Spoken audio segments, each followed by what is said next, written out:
This is the Bennington Show. Ron Bennington, Gail Bennington. Hello. Gail, you're doing the, is this post-punk week? Is that where we're going with this? This is post-punk week. It was going to be New Wave week, and then I quickly changed my mind. Post-punk week. Well, New Wave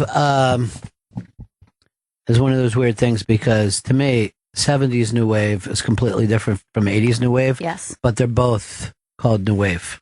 They're both New Wave. It's just like if you say punk, 70s punk is incredibly different. Yeah. But New Wave, post-punk, there's like a Venn diagram little center there. Oh, I didn't know there was like that crossover gray zone that we're supposed to find in school. Mm-hmm. All right. A lot of the stuff we'll be talking about in our new show, GPS, which I got to tell you, we got hallway buzz. I don't know about anyone else, but someone going from the talk realm to the music realm oddly has made the music people very happy. They're intrigued. They're like, oh, you're going to shut your pie holes and play a little bit of music for us. Did you hear we're getting some talkies on the station? That's what they call us, I think. Yeah. I think. Sometimes they call us talk trash. And other times they just call us tongues. Couple of tongues coming down here. Taking over music time. GPS, Chris, what's the big numbers on that? GPS premieres this Saturday at 3 p.m. East on Deep Tracks, Channel 27. And replays all weekend long and into next week as well. We'll have all those times and days. But you're going to want to listen to Saturday. No spoilers, Yeah, there will be no spoilers. You're going to want to hear it Saturday at 3 p.m. I'm planning a party. Can I come? I don't want a lot of people there. When I say I plan a party, it's me, a bindle, a bottle, and my regrets. Very poetic. Why did I do that? Stupid. I'm a fucking idiot. Fucking idiot. God rest his soul. I love him. God damn it, I love him. We should do something for him every year. Birthday or death day? Let's go birth and keep it light. Yeah, it gets around to that. I mean, in the case of John Lennon, do we do birthday or death day when we all go out and sing his songs? I can never remember. Death day. No, I think it's birthday. Oh, it's his birthday? It's October, right? Yeah. No, it's December. December. It's the day after, I think, Pearl Harbor Day, which I still try to do something for. And then his is always funny. So there's always thousands of people up in Strawberry Fields in Central Park, and then a lot of guitars, and it just, it's not organized. People just singing themselves, and then, everyone's singing, Beatles songs and all. And then some people start yelling out very angrily, "That's a Paul McCartney song! It's not appropriate tonight!" And other people hear, "We celebrate all the Beatles!" And I'm like, dude, we're just fucking singing songs in the park. Beefing. Relax. One year, it was one of the 20-year whatever, Yoko came over and put a flower out. Just so many people that could have heard a pin drop.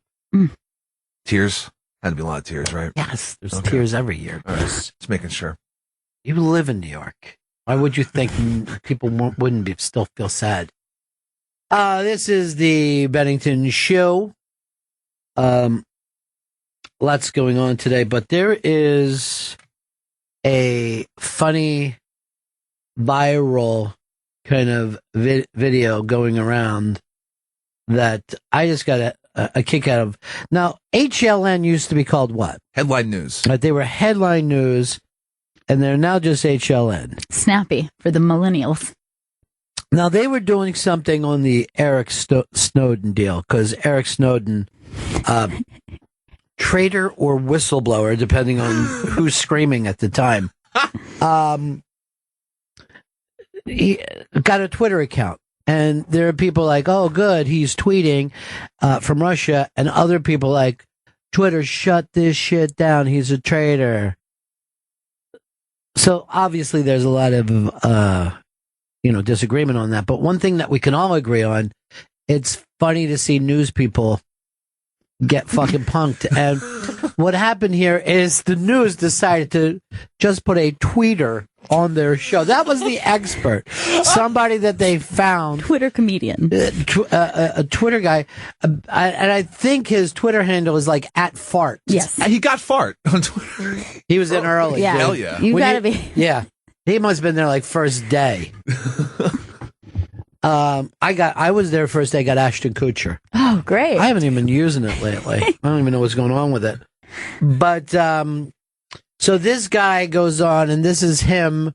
I guess they're Skyping from his house, but this is live TV. And see if you can catch on to this prankster before the journalist. By the way, I'm throwing up air quotes when I say that. The journalist catches that she's being fucked with. John, Twitter, they shut down ISIS account. Why do you think Snowden is any different, according to Pataki? Oh, well, he's a hero. I mean, he's doing what any one of us should have done in that situation. He's got a voice. He's been isolated for so long. He's got valid things to say. I mean, we should listen to what he says. But some people don't think he's a hero. Well, they're wrong. I mean, he's doing the most patriotic possible thing. All right, listen, some people are also saying Snowden's actions could have been harmful. I want to take a listen to John Oliver from back when, and then we'll talk about it. The New York Times took a slide, didn't redact it properly, and in the end, it was possible for people to see that something was being used in Mosul on Al-Qaeda. That is a problem. Well, that's It is a and these things do happen in reporting. In journalism, we have to accept that some mistakes will be made. This is a fundamental concept of liberty. Right, but you have to own that then. You're giving documents with information you know could be harmful, which could get out there. Yes. There is classified information out there that John Oliver was referring to that was released that could have feasibly harmed people. Do you think Snowden's actions were worth that risk? Well, to say that he couldn't harm somebody, with what he did, like he could, absolutely he could have. But I think to cast him out, to make him invalid in society, simply because he has scissors for hands, I mean, that's so strange because, I mean, people didn't get scared until he started sculpting shrubs into dinosaur shapes and whatnot. All right, well, now Snowden's living in Russia. At Chris Zapp tweeted this: Dear Edward Snowden, what do you make of the massive Russian misinformation campaign going on? Listen, some people say it's hypocritical that Snowden has asylum in Russia. Russia has a lot of human rights violations. Well, yeah, casting him out is just completely wrong. We're treating him like an animal, like somebody who should be quarantined and put away. Just because he was created on top of a mountain by Vincent Price and incomplete with scissors for hands and no heart, Edward Scissorhands is a complete hero to me. But what about the choice that he made to live in a country like Russia? I mean, where else is he going to go? We cast him out. Like, we got scared when he poked a hole in a waterbed with his scissor finger. Like, that was just unreasonable of us. Well, John, I appreciate you giving us your opinion. Thank you. No, thanks. Listen, for more of what Snowden has tweeted and other celebrities' first tweets, go to HLNTV.com. That is amazing, man. First of all, okay, he got past your vetted fucking process. Your producers didn't do due diligence, and this guy got on the show. But you don't fucking listen at all? No. You don't hear him, man. He actually even said Edward Scissorhands instead of Edward Snowden. She's going back to her script so much. She doesn't even notice. She's just like, plow forward. No one will see this dumpster fire. I'm not sure that she even knows it's a dumpster fire. You think that she's not listening to one word? I don't think she heard anything. It's the exact opposite of what they teach you in any acting class. You know what I mean? She is not listening to her scene partner at all. She's not in the moment. How happy must he have been when he realized she's going back to me and I could get more Edward Scissorhands shit into this? I can't believe. I know that he must have had I'm sorry. I was thinking of something else planned. You know what I mean? Yeah, of course. But there was no time to do that because she didn't hear a fucking word. He was built on top of a mountain. By Vincent Price. Hysterical. I think she actually has her questions mapped out, and even if she heard, I don't think that she could go off script. I think that she's like, this is what I have planned. I can't go off the plan. I think Stuart Smith sent that to us. It's just fucking amazing. It's up on the iBank today. But I could watch this over and over and over. her in her fucking two-toned weird dress. Actually, we're dressed kind of like today. I didn't even notice that. Oh. Chris Stanley You're in costume. heard the other day when Kanye West said sweatshirts are in. Went out and bought yourself a child's hoodie today. That's right. I got one from Old Navy. Don't mind dropping that. When Jesus says something's cool, I jump in on it. Kind of reminds me of Joe's two-tone hoodie. It's bullshit. He's never worn this. He's always copying me. That's okay, man. Style, you know? That's how it happens. There's got to be leaders and followers, chiefs and Indians. How did the HLN people I'm not done yet. Oh. Captains and pirates. There's got to be teachers and students. All kinds of things. There's got to be bus drivers and kids in the back. How they not gang leaders and gang members. I mean, pimps and hoes. Because at fart that didn't raise anything. Nobody knows the at fart. The fucking guy's Twitter handle's fart. He's amazing. He's Either she has someone in her ear, or they give her a script, or there's a prompter, but she was not paying a bit of attention to what this lunatic was going on about. Hilarious. And it would have been easy enough just to take him down if she would just have approached it head on and just been like, yeah, okay, I get it. You're making an Edward Scissorhands joke, but do you have anything of value to say about this? And then he'd be like, bleh. And that would be the end. My name is Fart. I'm on Twitter if anybody wants to follow me. I put up a lot of funny pictures and memes.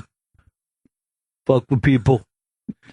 Fart's friends. Can you imagine if that was your friend doing that? How fucking hard you'd be laughing. Fart's on! Yeah.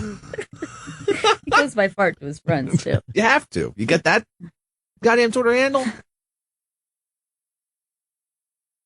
I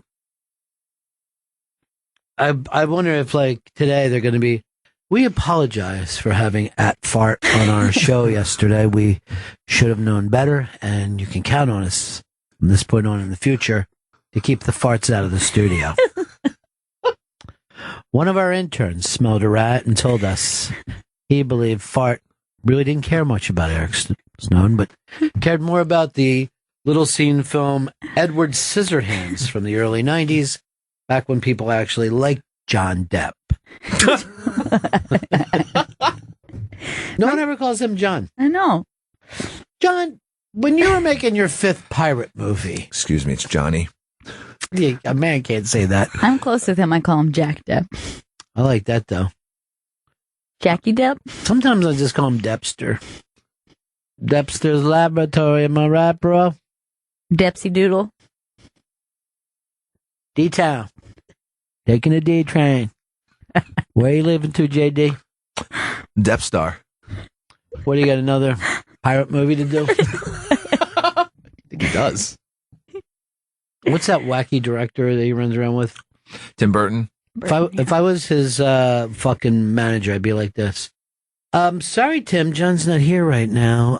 He's away for a while, so stop calling. No. He doesn't want to play some fucking crazy character that you've dreamed up. You guys are bad for each other. I don't want to see him in another movie with giant, colorful flowers all around him. No more makeup. Hold on, I've got Fart on the other line. He's got a movie planned. Fart, this is fuck. I like this one. Just Jeb Bush actually said this, and I love just the way that he said it. He goes, "I don't find the Redskins' name offensive," and then he says, "What, am I missing something?" No, you got it. Look, here's the It's thing. just you, dude. There's plenty of things that I don't find offensive because they're not aimed towards me. Right. What he's thinking is, I'm not offended by the name. Not, I don't find it offensive. I've got to tell you straight out, I've never been offended by a Jew joke, so I don't understand why people get upset. They're so touchy. I don't know if I'm missing something. You know what? By the way, I'm going to try to do another in-depth comedy report on this. Why the European Jews are so funny and the Israeli Jews are not. They're very serious. Joyless. Scary. Straight out scary. I wouldn't even try to joke with them. Hey, Matt, what's up? Yeah, the thing that pushes this viral video to a whole nother level is that the whole crux of the reporter's argument against Snowden was owning false reporting. And she didn't even fucking own her false report. You're joyless too, Matt. I gotta be totally honest with you here. You're a little joyless as well. No, she didn't even know. Like Gail said, she just plowed through, but when I'm watching it, I don't think she has any idea that it's happening. She doesn't know what's going on. There was a kid in my 8th grade class who could make a cat noise sound like it was coming from anywhere. Nice. And we had this old lady teacher that would just constantly be looking around for cats. We're like, is it in the ceiling panels? Well, will you guys check? And we'd just be taking out ceiling panels and, going through the closets and stuff. And then finally, they just had to come in and take her away from these animal kids. Oh, God. All because the kid could make a cat noise without moving his mouth at all. Just torturing this. Why was it? And we were like opening the windows. Is it, I would just be, is it in the wall? Could it be in the wall? Should we break the walls open? And, later a principal just went up and said, shame on you. You ruined an illustrious 45-year career. We're all just sitting there going, we thought there was a cat here. Hand to God. I'll swear on any Bible. Thought there was a cat here. Lying, fucking awful children.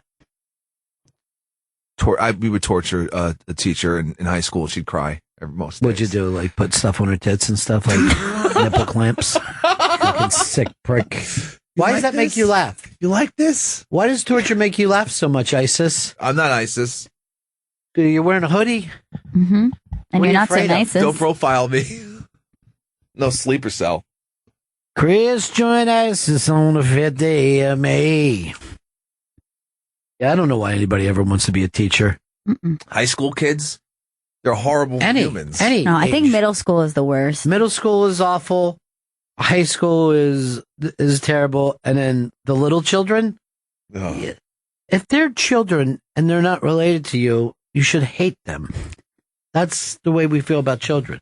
Same with old people. Especially when they do gross stuff. You could deal with like a snotty-nosed little kid if he's related to you, but when they're not, ugh. Even then, I just want to call their nanny in from the other room and yell out, put a beach towel on this head. I can't Nana? look at Nana! Do you want to keep this job? Care for the children, Nana. Now run to Nana, children. It's almost 3 p.m. and cocktail hour is starting. I love there is like a social hour that would occur where the nannies would like bring the children to meet with the parents once a day. Children, Playtime with parents. Children, look pretty. Your parents are ready to see you now. Curtsy. The fathers just come back from fucking shooting skeet or whatever stupid thing where they act like they're being physical. Right. Some fucking... It's mostly costume. Yeah, it is. It's just dressing up in just long boots and just yelling at a fucking houseboy, pull! He's just fucking sitting out there. This is what I do for money. Just like a top hat and a leather whip. We've been riding today. Then he just breaks the shotgun and he's sitting there talking for a second. The Redskin name has never offended me.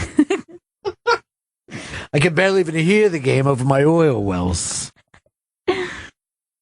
I don't know how Jeb Bush got himself into this. Why would you bring up and take a stance on whether the Redskin name is offensive or not? There's no point to this. How does it come? Just say this is something presidents don't even have to care about. They have a league with a president as that asshole. Honestly, this is on you guys. This is going to have nothing to do with me. You're the racist, not me. You, America, are the actual racist. Here's what I would do if I was the president and like my poll numbers were down. I would just be doing like my little fireside chat. And then I would just fucking hold up a mirror and say, isn't it time you looked at yourselves? You fucking hideous beast. From my point of view, you look like trolls under a bridge. Cocksuckers, all of you. That's what I would yell back. Did he just call us cocksuckers? I don't know why, but I respect it. Yeah. I wouldn't be able to put up with it anymore. Just constant bitching and complaining. Oh. Mr. President's right. We are a bunch of cocksuckers. Then I would say, here's what I think of you all. I would just take a bottle of water and act like I was jerking it off into the camera.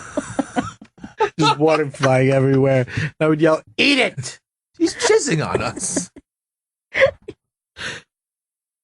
You're like piglets of tits. You disgust me. I wouldn't be able to handle it. And now fucking Jeb Bush has got to wake up this morning and have his people go like this. Redskin story seems to be going viral. Getting some traction. I think it's going to trend. I got news for you. We had no plan for this, Governor, because why would anyone bring it up? Why would anyone say, how about black skins? Does that bother you at all? Should we get that out of the way? I also don't mind black skin, yellow skin, or wetback. None of these names offend me. Being white from New England, using the name of Texas. I've never minded when women are referred to as slits or gashes. Doesn't bother me. I don't know. I mean, you're just talking too much and you're being filmed constantly. And by the time these people get to be president, they are so beat down that they're unelectable. They're like forced into this thing. Their team is like telling them, you got to get back out there to, I don't know, get more viral shit out. And then it happens. Wait a minute. Do you honestly think that's what the team says? Mm-hmm. You got to get back out there and get more viral shit out. Not in those words. That's the dumbest thing ever. I don't think any candidate wants to go viral. They might want to get on the news or be in a newspaper, but nobody. We need to go viral. No one wants to fucking end up in a Vine, you fake millennial. You're stupid. You're stupid when it comes to this. We need more Snapchat snaps, I guess they're called. You got to get on this. Start an account now. Stanley is tapping into the youth vote with that hoodie. Yeah. Going viral. I don't mind women being called bitches or hoes. I don't care if Catholics get called fish eaters or harps. Yeah, I think if you're really going to use slang, you got to go back to the 1920s to fuck with people. You know, stuff that doesn't really bother people much now. But it like fucking sucks to be running for president. Ben Carson, and I don't know why he got into this, but it's absolutely amazing what he found. And when you see how casual that he talks about the fact that he used to throw rocks at cars when he was a kid and then run from the old people. Now you can see he's standing in front of a Ben Carson for president. He knows where the fuck he is. No one caught him at the Holiday Inn bar, you know, half lit up and talking shit. And then basically he gives the premise, we used to run from the cops and they couldn't catch us. Of course, that's before the cops started shooting people. No.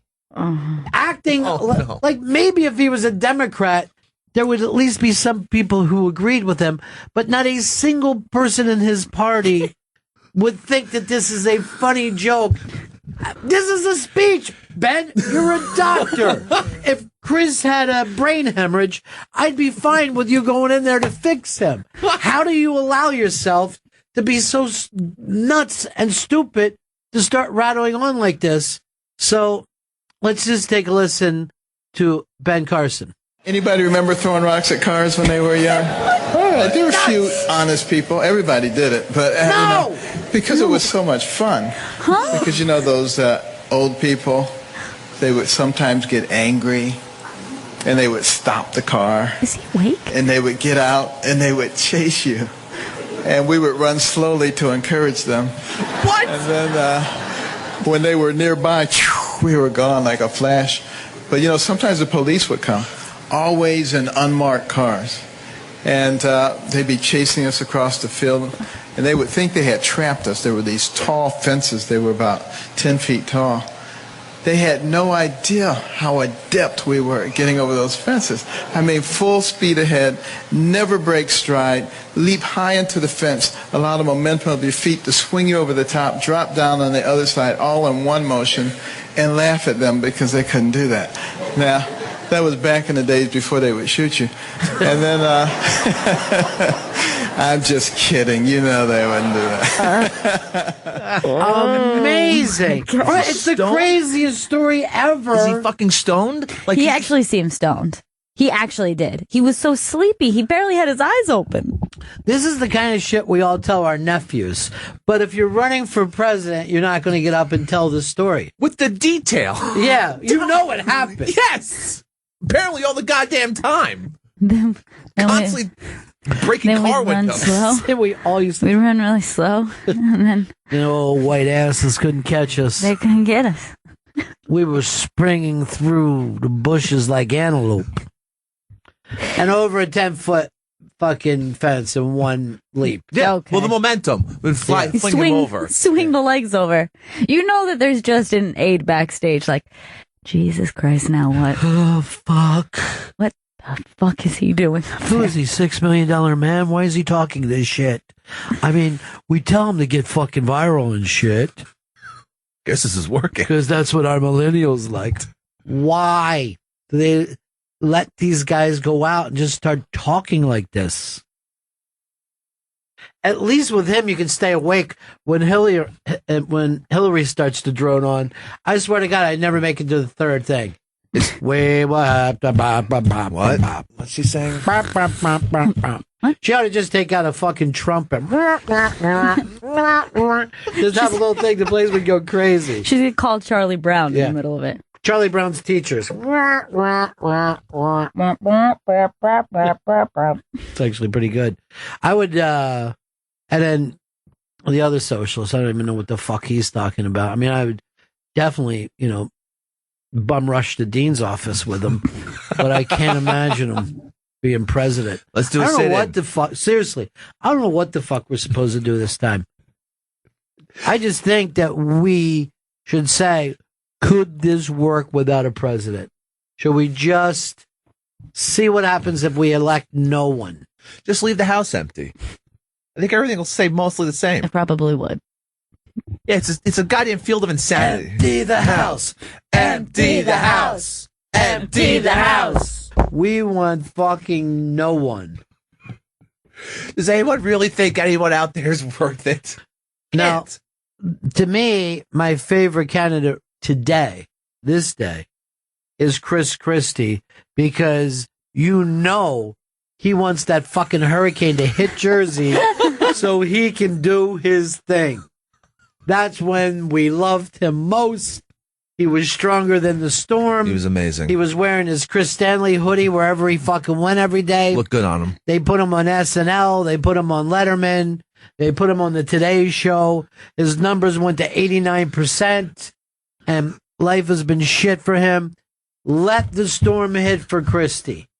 He saved the entire state single-handedly. The man knows how to handle a hurricane. That's all he knows, though. He can't do shit. If it's a sunny day, he fucking goes crazy.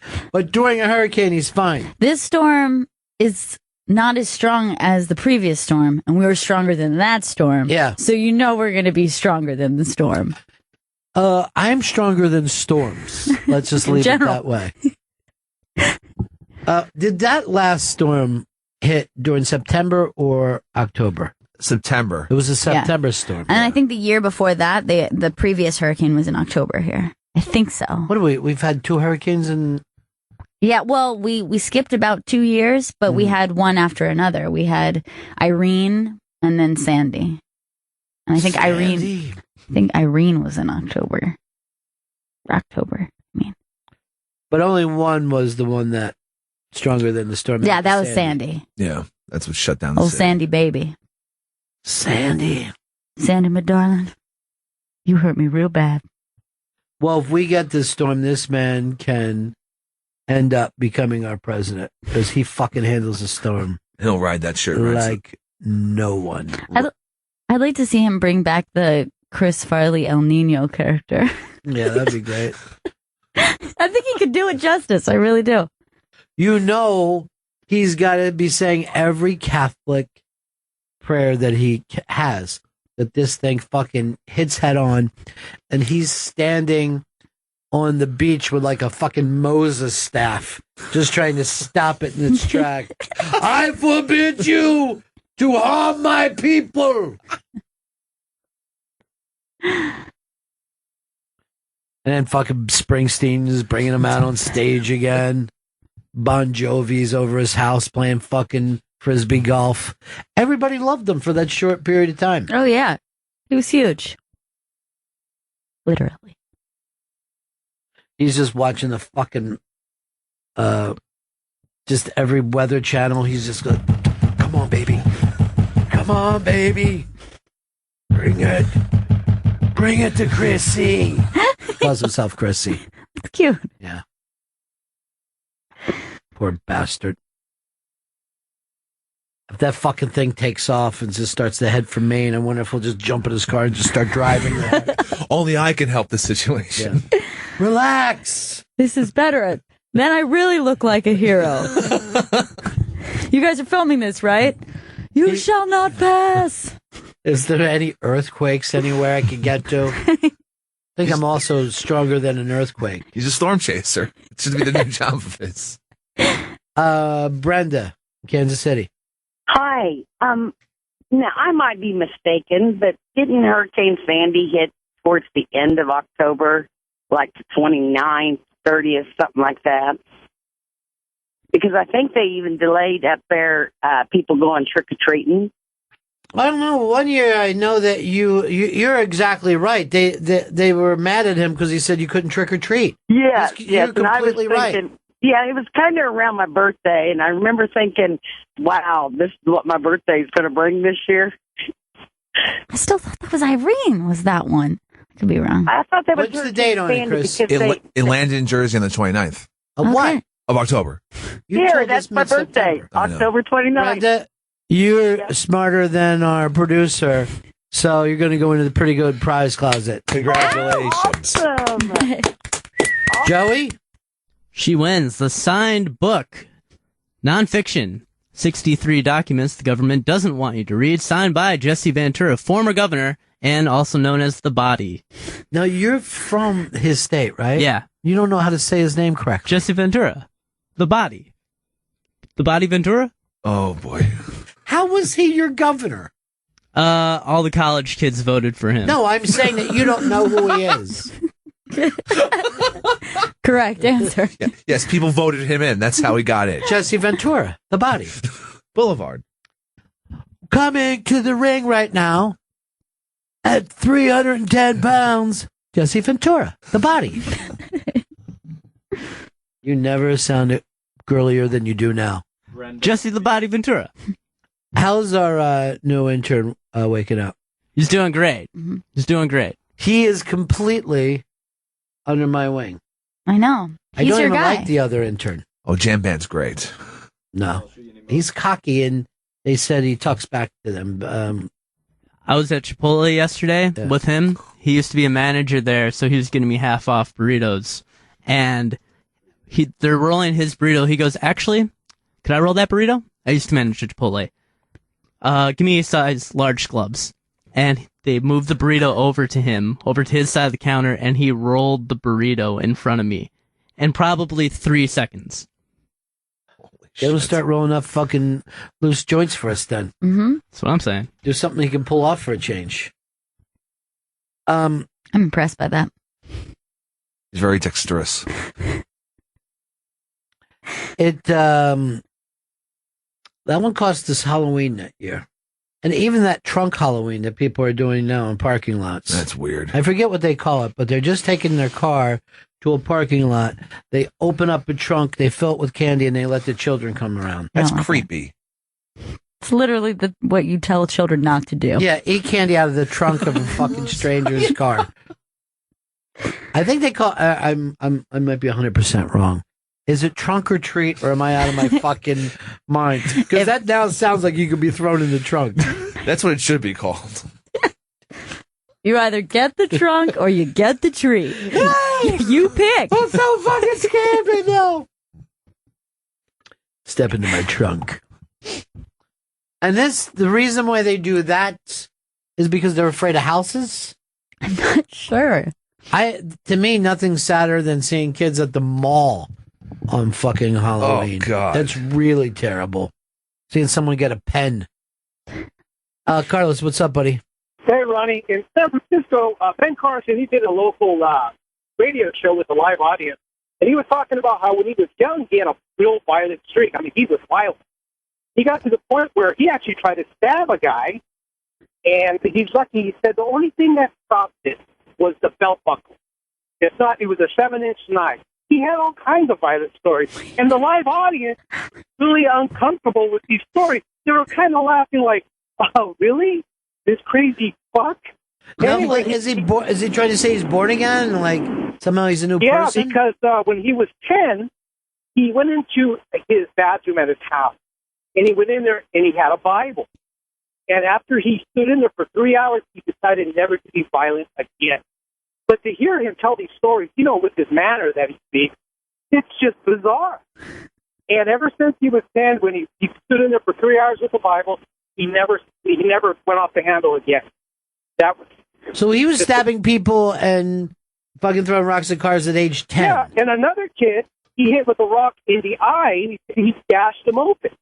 Literally just pummeled him with a rock. So he just totally changed his way when he was a kid. Do you live in a quarry with the constant I don't know, buddy.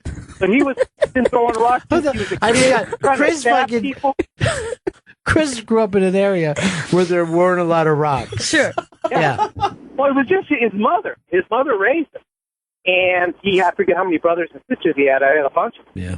But he just had a wild streak in him. But he's got my vote now. Rockman? Yeah. He peaked early, though, Rockman. But, well, because he's called Rock Quarry. Look, it's our friend Janice. Did he live in a quarry? Hi, I'm Rock Quarry.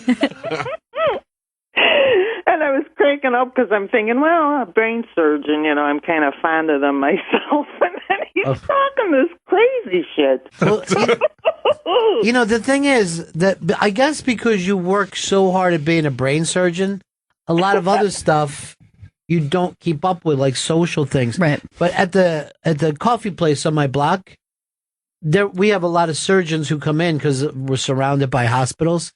And you see them struggle on how to use sugar. Wow. And where do I get the stirs? Like, they're fucking right there, doc. What is wrong? Like, they're like idiots and doing a normal thing. They can't function. They can't make change sometimes. Normally, I would have someone else take care of this for me. And who will wash my hands for me? Yeah. Gail's just sitting there with her hands up in the air, which is, other than surgeons, no one else ever does that. Like, Ric Flair would do this with 4 fingers. Oh, yeah, Ric Flair, sure. It's pretty close. But I'd also let him do brain surgery on me. Definitely. When we were kids, we used to love raping people. Huh? We all did it. Raped people. No, we didn't. Ben, we didn't. God, rape. Speaking of that, 3 more Cosby women have come out today. The story is just, beep, bop, boop, bop, bop, same thing. That cracks me fucking up. How much fucking dope did this guy have? He must have knocked out a goddamn county. Did he have time to do stand-up? I mean, it seems like everything was about just knocking broads out. He was doing fucking stand-up, and there was just a fucking unconscious woman laying on the other side of the curtain. He spent his fortune on lewds, I think. Yeah, well, we all did. We all did. Oh God! When I was younger, my girlfriends used to like doing lewds and drinking, and then want me to babysit. No, thank you. Well, those girls, they're doing lewds while they're walking around on platform shoes, made it fucking doubly hard. The amount of broken ankles in the 70s alone. You'll roll an ankle. Nice to talk to you, sweetie. Have a lovely day. Take care. Love you. Todd, Boston. Yeah, and the reason why everyone was pissed about 2012 Halloween, because in October 2011 there was a huge snowstorm. You people in Boston haven't even got rid of last year's snow yet. Yeah, I know, exactly. I mean, this really must feel like a killer is heading your way. Yeah, we had a birthday party for kids in April, and they were running around in shorts and having a snowball fight. It's crazy. It was because they had put big banks of it up and they started to freeze. It stayed like exactly. that. Yeah. Glacier. All year. A glacier. All right, talk to you later, man. Peace. All right, thanks, folks. Bye. Brady's happy though, huh? Oh, she's loving this cold weather. She's just full of it. She's just like running around. She can't breathe in anything above 72. No, she's very uncomfortable. Where does her type of dog come from? Alaska? I think. I mean, she's certainly a snow dog. A Iditarod dog. She wasn't so fucking lazy. She might pulling a Iditarod. Look who it is. We haven't heard from her forever. It's Queen Elizabeth. Hello, Ronnie. Hey, Gail. Hi. Hail to the Queen. Hey. My brother lives out in Reading, and it's in a county called Bally, which is like a lot of farms and stuff like that, and they do trunk or treat because if they had to walk their kids from house to house, they'd have all their kids out, like walking 6 miles to go to 4 houses. You know what I mean? So they go, everyone at the church they go to the church parking lot, and then they decorate the back of their trunk, and they give out candy, and all the kids just go around in a parade through the parking lot and go trick-or-treating, basically. So sad. It's so sad. Yeah. Depressing. But it keeps them from having, my 4-year-old nephew to have to walk 10 miles to get any kind of decent candy. Look, they decided to live in a AAA town. Nobody else told them they had to move out there.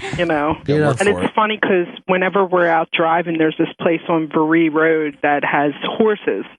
And my daughter's like, oh, my God, look at the horses. And my nephew's just like, yeah, whatever. I see horses all the time. Where she thinks it's like an alien. Yeah, it's like a big, great deal. Like, look. Big deal, yeah. It's like saying to a kid in Hawaii, look, I found a coconut. Right. They're like, yeah. Look, sand, Chris, do you get trick-or-treaters?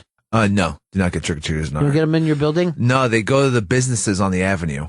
Ah, but you have kids in your building, though, right? Yeah, there are children in the building. I like to either give out slices of pizza or small salads. I give out cans of tuna.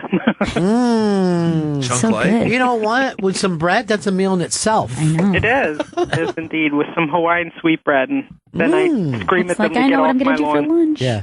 Yeah. You grew up in Minnesota, right, Joe? Correct. Every year go out as a hockey goalie because it was so cold and you just skate from house to house? I'd be a left wing. At what point did the winter set in when you live in Minnesota? Oh, man. Some years it would set in mid-November. September. Other years it would set in late December. So, but typically Same as it's around everybody's. like early December, yeah. I think Like they have everyone. like 3 days of summer there. Yeah, and everybody goes running outside and had sex real quick and then back inside. Get ready for the They're winter. always like, I always picture, remember when we used to see those nature things in school where it always start with the snow melting and the water running down, and then the bear would come out. Spring. You're like, oh my God. And all I ever wanted to do was sleep for 6 months. God, that must be great. But do they piss and shit that entire time, or they're just sleeping? A little bit, maybe, in the den. Probably just laying in their own piss and shit. Yeah. I figure they held it. Months of that would start to get to me after a while. Like, stinks in here. Move over. I shit pretty big in fucking December. I want to get away from it. It's everywhere. Well, Queen, it's good to talk to you, darling. All right, Ronnie. You Bye-bye. take care. Bye. Queen. God save the Queen. That's just right, shame. She's an Anglophile. She likes she? things that are British. You're kind of an Anglophile. I kind of am. Yeah. You know what I mean? Like, anytime you say anything with England, I think I would have been totally comfortable wearing a Mac every day. You know what I mean? Sure. I'd be very happy in that environment. It's got everything I like. Row houses, small cars, trains. The slang's pretty great, too. Yeah, sure, the slang is fantastic. Chris. I don't know. They do a lot of baby talk, though. Oh, when they get into that. Like, look at the little pensy and the pansy. Okay. They get into this kind of strange baby talk. Right. But I also like how they hate other classes. I'd be very comfortable with making fun of people for doing well. Here's Shane in Texas. Hey, Ronnie B, how y'all doing? Cool. Hey, isn't it probably against Pepper's probation to have kids within 500 feet of his house anyway? They probably got some kind of pedophile door knocker on his door handle so kids don't come by. Mm-hmm. That is incorrect. I am not on probation. You're wrong, Shane. Have a good one. Kid fucker. That's inappropriate. We got an ankle bracelet on. What's that for? Don't worry about that. Can't take a bath. You know what? You ought to get a thigh bracelet so you can tie your heart on down from hurting those fucking children. Oh, God. All those kids are safe and fine. Now, with it, you admit it where they were. You know, Halloween has changed for kids, and I was also reading this story. It's up on the iBank today that high school football is so far down. Not just even the amount of kids joining, but the amount of people who go to games. Now, in the town that I grew up in, the high school football was a pretty much of a social event. Not even just for the football team, but also the marching band. My town was very proud of our halftime shows. Oh, nice. And the fact that the girls that had the batons would come running out and the batons were on fire. And we would all clap. It was the same show every year since I was a child all the way through. But people would clap and they would be crazy about it. But I wonder, is it maybe social media or people moving around so much that you don't all stay in the same town? You don't have that same pride that you beat the town one over. I know even when you see a lot of games on TV now, if they, the news shows, you'll see what looks like parents at the game and nobody else. It's empty. Anytime they show it on TV, it's always empty. I think it's got to have something to do with the hometown kind of dissipating, because I think in that case it would be like the parents had history with that school, or you grew up going to those games, so it's like the family always goes to the game, whether or not your kid is actually playing or not. 100% true. 100% true that you don't necessarily have to have a kid there to follow the high school. But that's gone for a couple reasons. Number one, I think, who wants their kid to play football now that we found out about brain injuries? Yeah. Like, you used to say to mothers, stop it. The kid's tough. But you can't, no matter how tough a kid is, a brain injury can happen to them. Doesn't matter what kind of helmet they're wearing. Right. Their brains will get jostled around. And we know it's true. It's just proven. That sucks. Yeah. Since we love the sports so much. But I do think that we're missing something. I'm not kidding. There was probably at every game in my town growing up, and this is from as a little kid on, probably 6,000 to 7,000 people at the game. Wow. Damn. And then the Thanksgiving game would balloon to 15 plus, 15, 20. It seemed like to me, I might be wrong about those numbers, but even if I half them, that would be much bigger than anything you see today. Not only, but on the side of the thing, there was a hill where you could look down at the hill, and men would stand there and drink beer, and most of them would be alumni, and they would wear their old football things from decades before. Oh, boy. Yeah, and talk about how these kids blew and how they beat the shit out of Interborough. Ridley had an undefeated team that year until they came marching into Chai. We stomped the shit out of them. At the end of the game, we even threw a pass. I mean, that's how far these guys went back. And there's nothing sad about this. So I don't, there is something weird about hometown football disappearing. Now, it still may be big in Texas, but I wonder if it's as big. Ohio is another hotbed for high school football. Is Florida? I know college. Florida has great players, but you went to a private school. I went to a middle school that was a middle school and a high school together, and that was a big thing. Everyone went out to that, and that's where. But you would come to games. Yeah, I would just come to watch games. But the fact that that it was a private school is weirder than if it was a public school. Yeah. Because then you have town stuff. But there was actually really good ball being played, yeah. And they had like a pretty legit field. It was like a nice, situation. They had kids that, there were scouts at the games for that. But that, it did not have the same thing as what I'm talking about, where the town shows up and you would be crushed at a town. Adam, what's up? Yeah, just my point, Ron, is when growing up nowadays, these kids are just playing entirely too many sports, and as aunts and uncles and grandparents, you're just going to too much stuff that by the time football comes around, everybody's just tired anymore. Well, just too that's tired the to be thing going that to stuff. you didn't really start then playing organized sports at 5-year-old like you do now. I never once asked my aunts or uncles to come to any of the games that I played growing up. That would have been fucking ridiculous to me. I think my uncle came to one game and made me sign a fucking mitt for him. It was embarrassing. It's pretty cute. Would you sign this? And I would go, oh, funny joke. He's like, no, I'm very serious. Sign this. It's going to be worth a fortune today. Went 3 for 4. Nice. I go, yeah, well, also overthrew 2 fucking things. So what do we... Here's Josh, Los Angeles.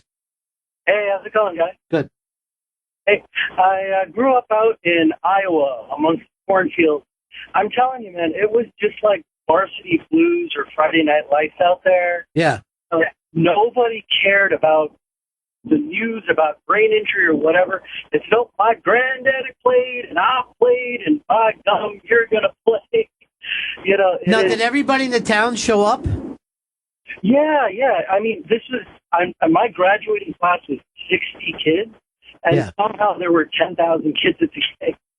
People at the game. It was crazy. Just everybody who played like 2 generations back. It was like a central thing of the town, just like church or the bar. It was for me, it was, well, it just felt like normal life. But even when you were a little kid and then you could go to the games and not have to go with your parents, that was like a step up. There was also things that your mom would give you money to go to the game, right? And I don't know, to me, to this day, I still think that the best hot dogs I ever had were at these games. I think of them now. They used to have them on a nice hard roll.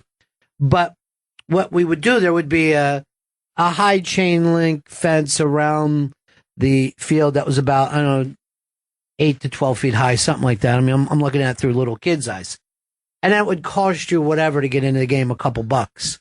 So once you got money in your pocket, you didn't want to fucking hand it over to everybody. So you would try to jump the fence, right, to watch the game.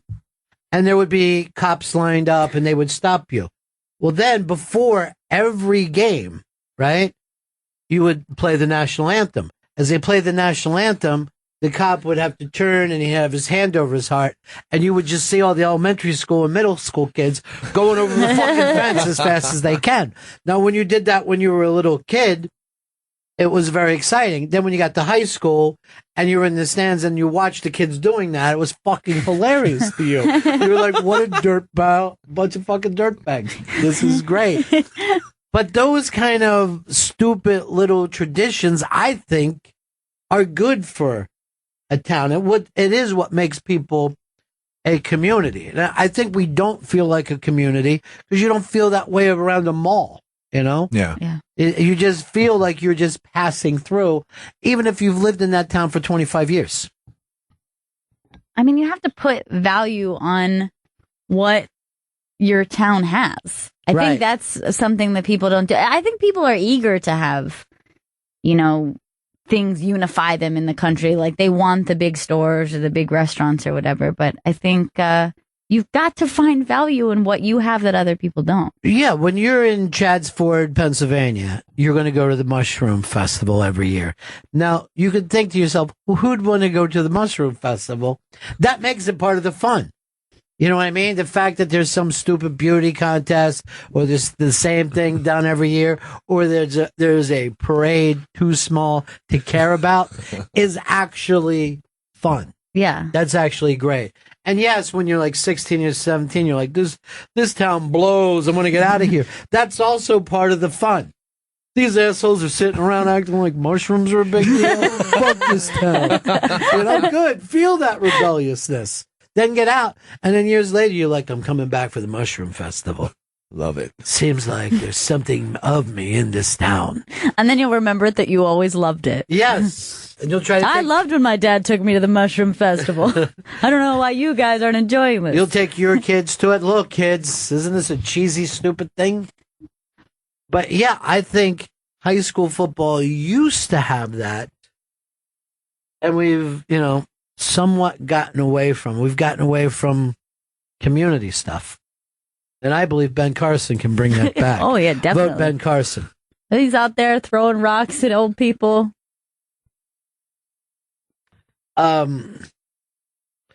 Here's Brendan in San Diego. Brendan.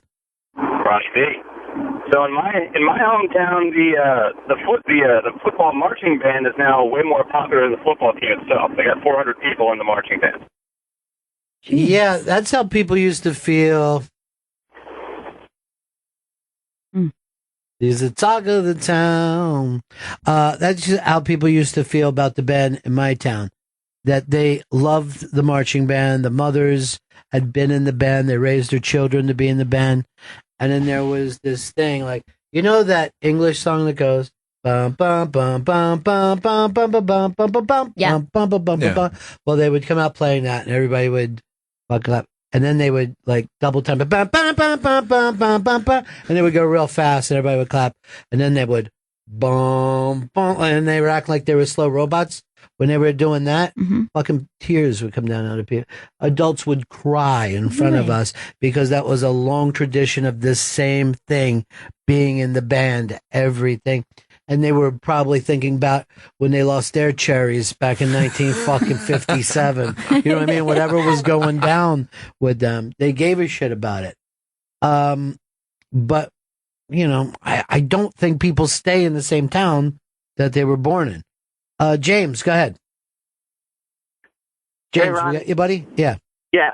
I think if you're a one high school town, then people are really into it. I moved recently from kind of a big city to raise my kids in a one high school kind of town, and that's kind of how I grew up. And the way you're describing your high school football days was mine, and that's what my kids are experiencing now. Everybody's there. Everybody seems to know each other.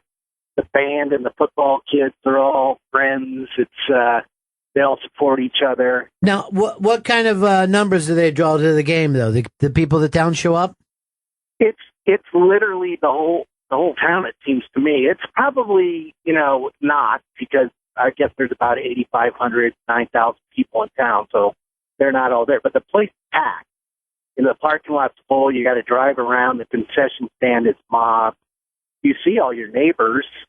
Your kids are running around under the stadium, And what state are you in, James?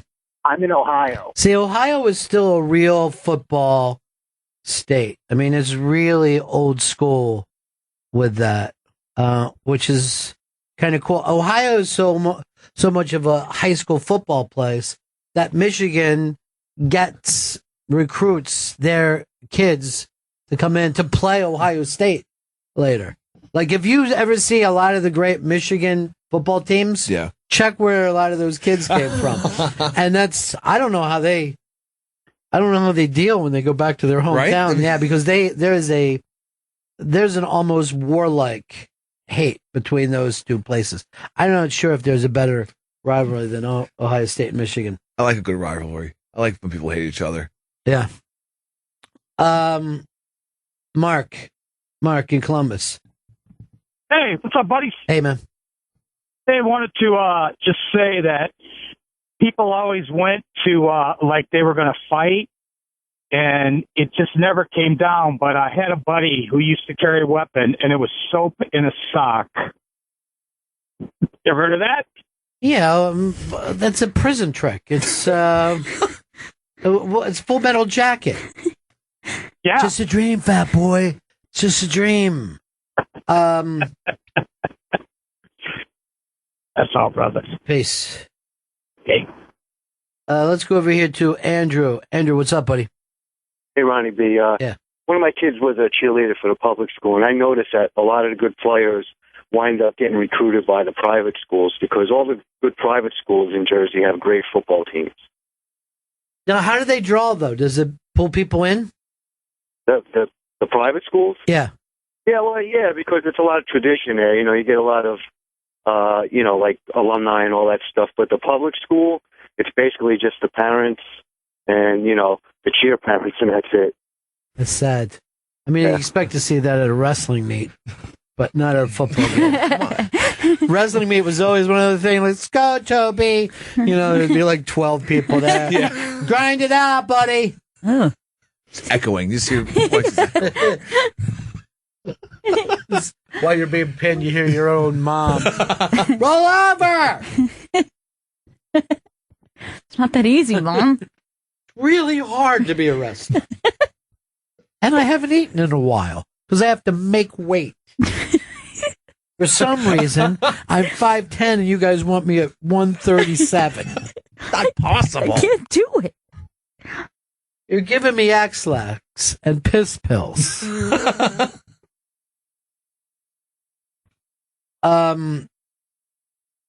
So I saw Tom Rhodes up there, and then he disappeared. Yeah, his phone dropped. We're calling him back. Whose way? I see you sitting right next to me. You're trying to take credit for what they're doing in there. Steve in Alabama. Hey guys, when I was on the football team, but at my school, the dance line, the halftime show, was a huge deal, and it had a lot to do with this one little guy who was the big attraction. He was like a 5'5", 200-pound. He was gay. We didn't really say it back then, but he put on basically like a Beyonce show. Sure. So everybody came, and it's a big talk. And I was on the football team, so we never got to see him because halftime we were in the locker room. Well, the second game of my senior year, I broke my leg, and so for the rest of the season, I was on the sideline, on crutches.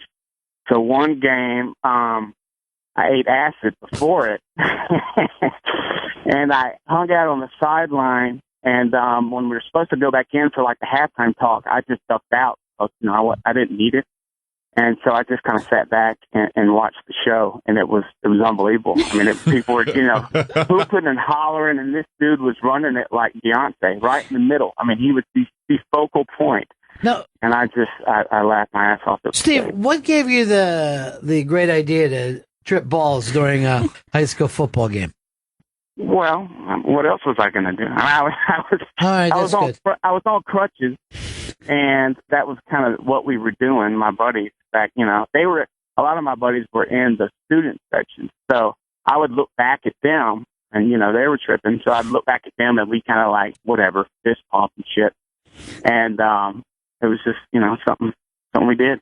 All right, thanks, man. That's a funny story. Here's Jeff in Indiana. Jeff, what's up? Yeah, I wanted to kind of chime in. I grew up in Midwest Indiana and went to college in Phoenix and chose to bring my family back, but the football is definitely falling off in our state, and the big concentration's on the basketball, of course, but it's a big production. It's neighborly, and, you get the whole town. They've got these coliseums built for high school basketball to pay homage to the sport. Yeah, it's unbelievable the way Indiana loves basketball. But there's an award every year, too, called Mr. Basketball, right?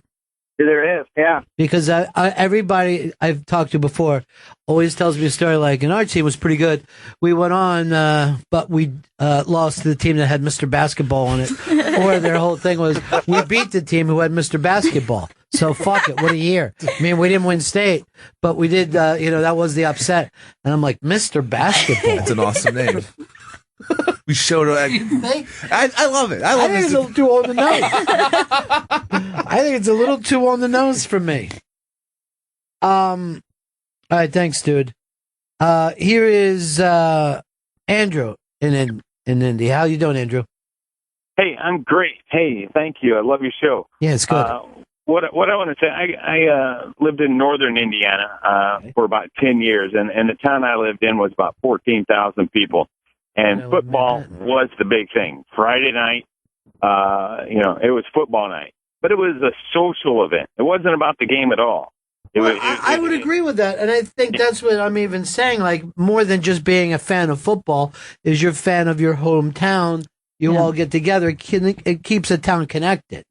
Yeah, and all the kids are running around. They're behind the bleachers. They're texting Facebook and taking pictures, doing cartwheels. The adults are talking to each other. When something happens, everybody looks at the field and says, "What the hell just happened?" Yeah, right. And it's just ridiculous. I agree with the last caller. Basketball is huge, but again, it's a social event, and I kind of compare it to church in the town, where people they're doing drugs, they're out drinking, but they show up every Sunday morning in their best to look good. It's just a social event. Andrew, I'm starting to feel like you're the Debbie Downer of your town. I moved. All right. Talk to you later, my friend. Peace. Thank you. I don't know. I think there's something nice about the town having a social event. Yeah, I mean, once a week. that's what it was for me. I wasn't sitting watching the game. I was hanging out with my friends and like walking around. See, I wonder if people need to do that now because they can FaceTime with their friends or they can whatever. Maybe, for us to be out like that was like cool and fun. There was always a rumor there was going to be a fight. There was always, Oh yeah, it was so it was thrilling, especially like when I was in middle school. So it was like older, the high school kids were playing, and Robert in Kansas. Robert. Yeah, Ronnie. Where I live out, tomorrow night's homecoming, and our team is 2-2. They hadn't won a game for like 8 years, so this is like the Steelers from the 70s now. And but the whole county will be there tomorrow night. I mean, it's crazy. And the thing is, I grew up 20 miles away from this town, and they were our arch rivals. I mean, it was see somebody from this town, you beat them up, and now I have to root for them. But yeah, it'll get crazy. And I just saw Chris Christie already declared a state of emergency. Of course he did. He's on it. He's on it. He wants this so bad. Oh, I know. Have a good one. All right, peace. I hope he gets it, really. I hope it wipes out half the shore so Chris Christie can come in. He's out there doing a rain dance right now. I want to bring up a high school in Florida. Oviedo, Florida, hometown of, I think, a couple amazing people. Number one, Blake Bortles, who I think has the funniest football career ever. He lived in Oviedo, went to Central Florida, which is, a short drive from his house, and became a star there.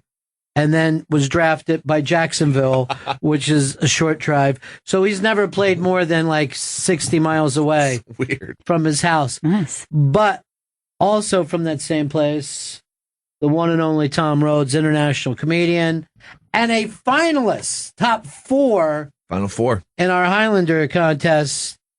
Tom Rhodes, how are you, buddy? Hey, Ron, how are you, brother? Cool.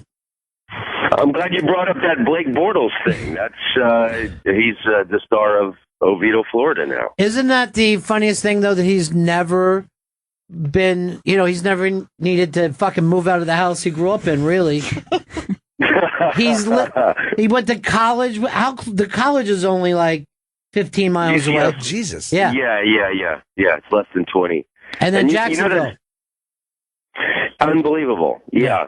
That story about when I busted my head open in Philadelphia, the reason I stopped drinking was I was watching him play in the Fiesta Bowl for UCF. So that's always that thing when there's somebody from your hometown and you're proud of them forever. You know what I mean? I love that attitude. Like, oh shit, you win and die with that guy. And that, sorry. No, you go ahead. He's the pride of Oviedo, Florida. They'll probably put a statue there for him if he could turn it around for the Jaguars. Before that, you were the pride of Oviedo, Florida. Mainly because of the great work you did during those Universal Studio nights down there at Halloween. Remember those Halloween things? Yeah, horror night, Halloween horror night. Tom was part of that when he was a kid. Oh, that must have been fun. Oh yeah, everyone in the family. We used to cut pumpkins. Yeah. Tom, you are in the final four. First of all, I don't even think you're technically an American citizen anymore. You've traveled so much, but you're in the final four of Highlander. I just got a place in Los Angeles a month ago. Yeah? Yeah, I had everything in storage for 10 years. 10 years? That's crazy. Yeah. Yeah, so it was like a time capsule of outdated electronics. And then also just all kinds of strange things that I've collected from my dad died. I got like a lot of his stuff, like his bobblehead collection of baseball figures. And now I'm in Los Angeles. I think it'll be a good earthquake detector. little bobbleheads. Oh shit! This is an 8 bobblehead. There's 8 bobbleheads on this one. But yeah, my apartment looks like a National Geographic gift shop because I've been traveling. But I finally got a place to live now. Do you hate it though? Do you hate knowing that you have roots? No, I love it. I absolutely love it. I mean, like little things that people take for granted, I'm just thrilled about, like having a sock drawer and owning condiments and things like that. Sometimes he'll just pack his suitcase and go to the 7-Eleven because he forgets. He forgets. So you could end up winning this Gronk ball and making you the Highlander champion. And 60 people started just 3 weeks ago, and only 4 are left. Well, I have to tell you, the only reason I made it this far is luck, stupidity, and my wife. Oh, is that right? Yeah, because I have to admit, I made a mistake on. I didn't know that you could only pick one team a week.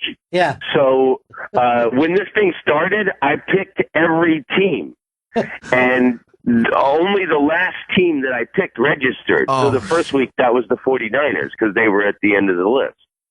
And then I had to go do this comedy festival in Kuala Lumpur last week. And the plane ride is like 26 hours. And I got on the plane before I picked anything.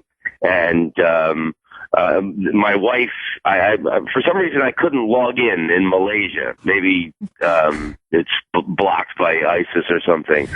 But my wife helped me log in and make the choice of the Jets beating the Colts. Which I also thought was a crazy bet, too. Yeah. I think you're there, because so many of the smart bets were upset. Yeah. 75%. Well, you know what? Last year I was knocked out after the first week, and to be honest with you, anytime there's, you pick football things, I always lose, because I'm always picking favorites and, strong teams, and, why not just completely shoot from the cuff? If your formula has never worked for you, try something else. Yeah, just follow Tom for a while. How are things going for you, man? Are you doing okay? Oh yeah, I mean, like I said, I'm absolutely over the moon to finally have a place to live. I'm gonna, reduce the international travel. I'm gonna just do places that I really like to go, and things are going great. I'm trying to come up with that next hour for the next Netflix special. Well, that would be cool, dude. That would be cool. I know you were going to do something earlier this year, but that thing didn't work out. The Nashville thing?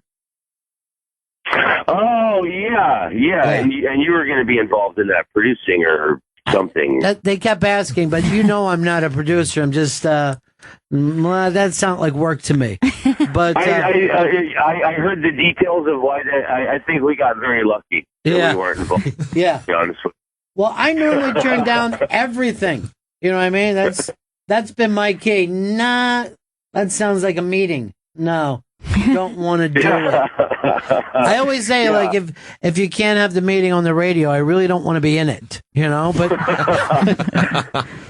come on the radio. We'll talk it over, see if it works out. Yeah, this is my office. Yeah, it really is. I've never been up to my office, actually. Chris, you go up there, right? Yeah, I'm there. I understand it smells. Really? Who says it smells? All the other people around. Well, then I have to talk to them. Because... Yeah. Well, what you need to do is wash your clothes. It's very cluttered. You were just back here a year ago in New York City. Any chance you're coming back soon? I hope so. Yeah. I would love to come back. I miss it. And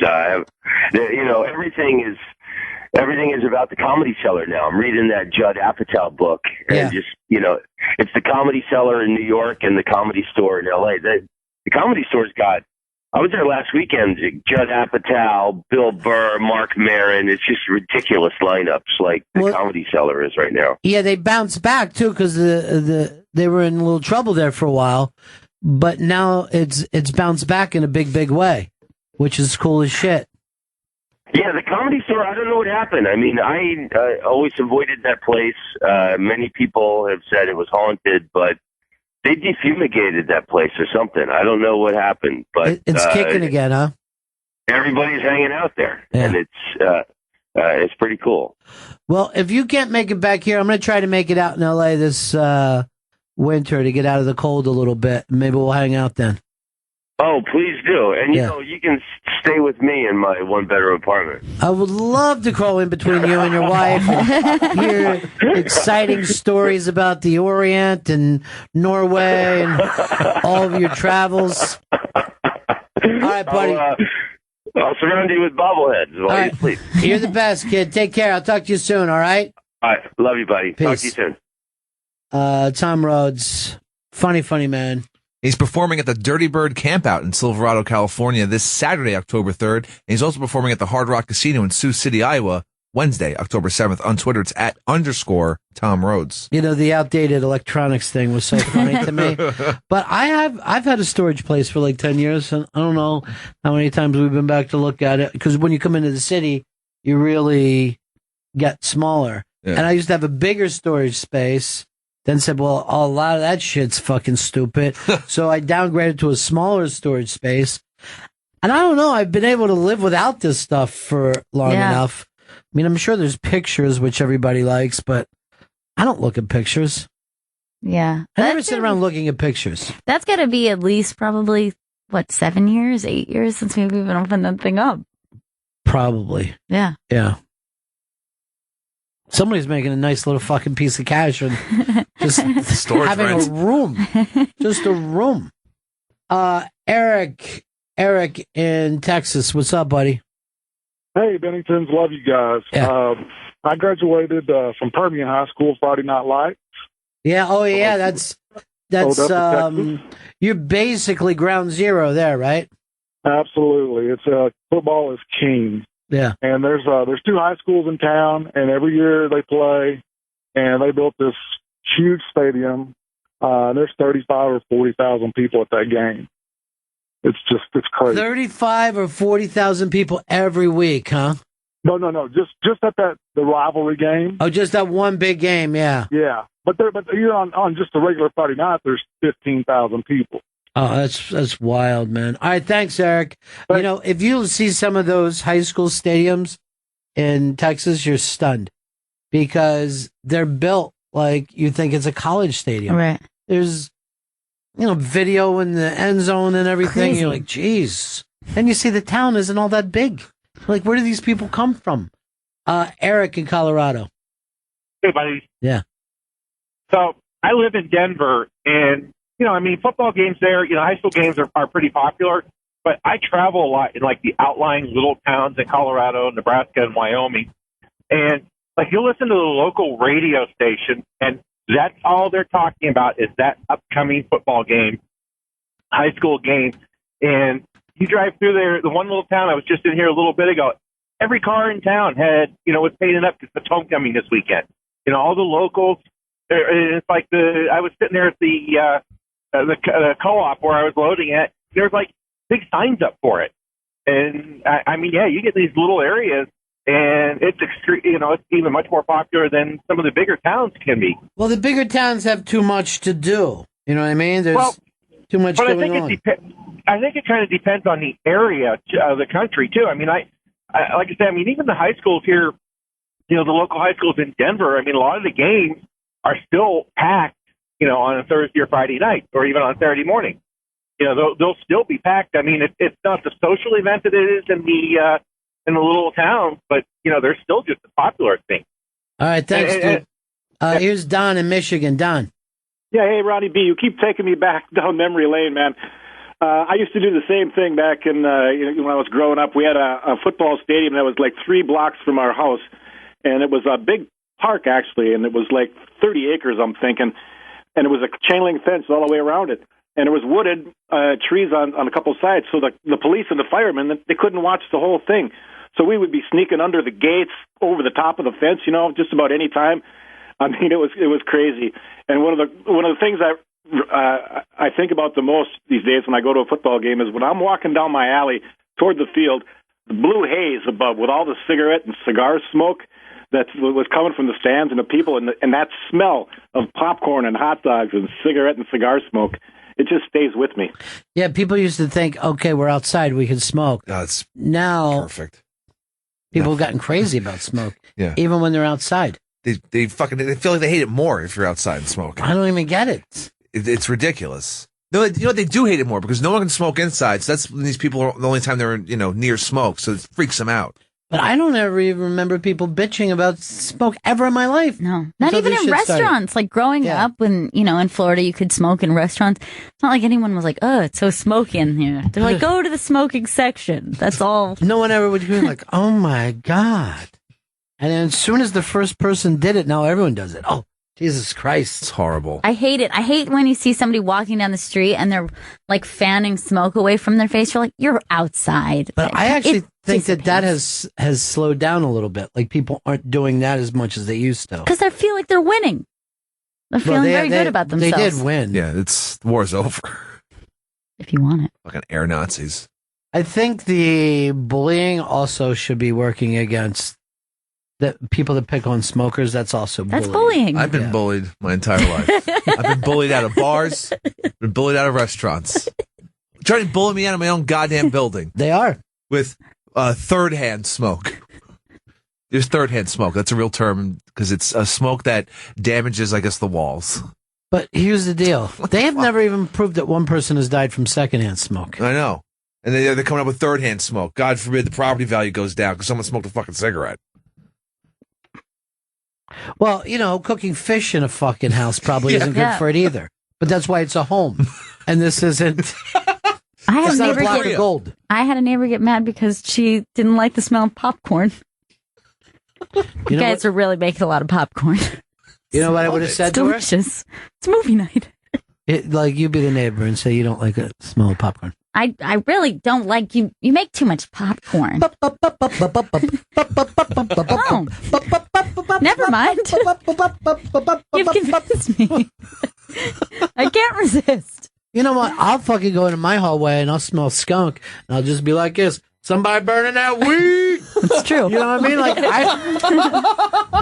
I don't smoke marijuana, but I love the fact that my neighbors seem to be getting fucking high. Did you hear someone just yell that? Because they'll keep smoking. Dude, seriously, quiet. Did That's you hear a that? middle-aged man that yelled that out. That's fucking odd. Fucking weed just stinks these days. Yeah. It smells good. I like the smell of weed. You like skunk? It's really skunky. Yeah. There's a reason why it's called skunk, though, because it smells like a skunk's ass. But all weed is skunk now. That's what I hear is like older people say like, oh, like weed smells like bad weed. We used to think bad weed was all weed smells like. You want that sweet smell. Yeah. It's That sweet sweet grass. Love that dank. Dank bud. Do you guys ever smell skunk cabbage before? You're like out in the woods. Yeah, Smells like a fucking skunk's ass. It must give off this thing to make somebody think a skunk is there. Yeah, it's weird. Evolution is nuts. Weird. And the skunk cabbage looks weird too. There's big fields of it. It's fucking nasty. Yeah, it's really fucking nasty. But I'm writing a book right now called Evolution is as weird as the Bible. Good. It's a crossover audience. Yeah, I haven't finished anything now. I just got the title. I write a lot of titles. I like that it offends everyone. Yeah. Yeah. I was going to actually write that stupid Bible to really get some heat. David in Florida. David. Yes. Yeah, go ahead, buddy. You're on the air. You're not a crazy person. You're on I'm the air. on the air now. Yes, you are. Yeah, I'm David from northern Minnesota, and I've got a little story that I think you'll enjoy. Well, I'd love to hear it. All right, there was an actor named Robert Urich who assume you've all heard of. We have. Not only that, he's Chris's favorite actor of all time. Can't get enough of his What work. is your favorite Robert Urich? Chris, stop looking. He used to come up and that Western, he was great. No, never did a Western. Used to do a lot of TV.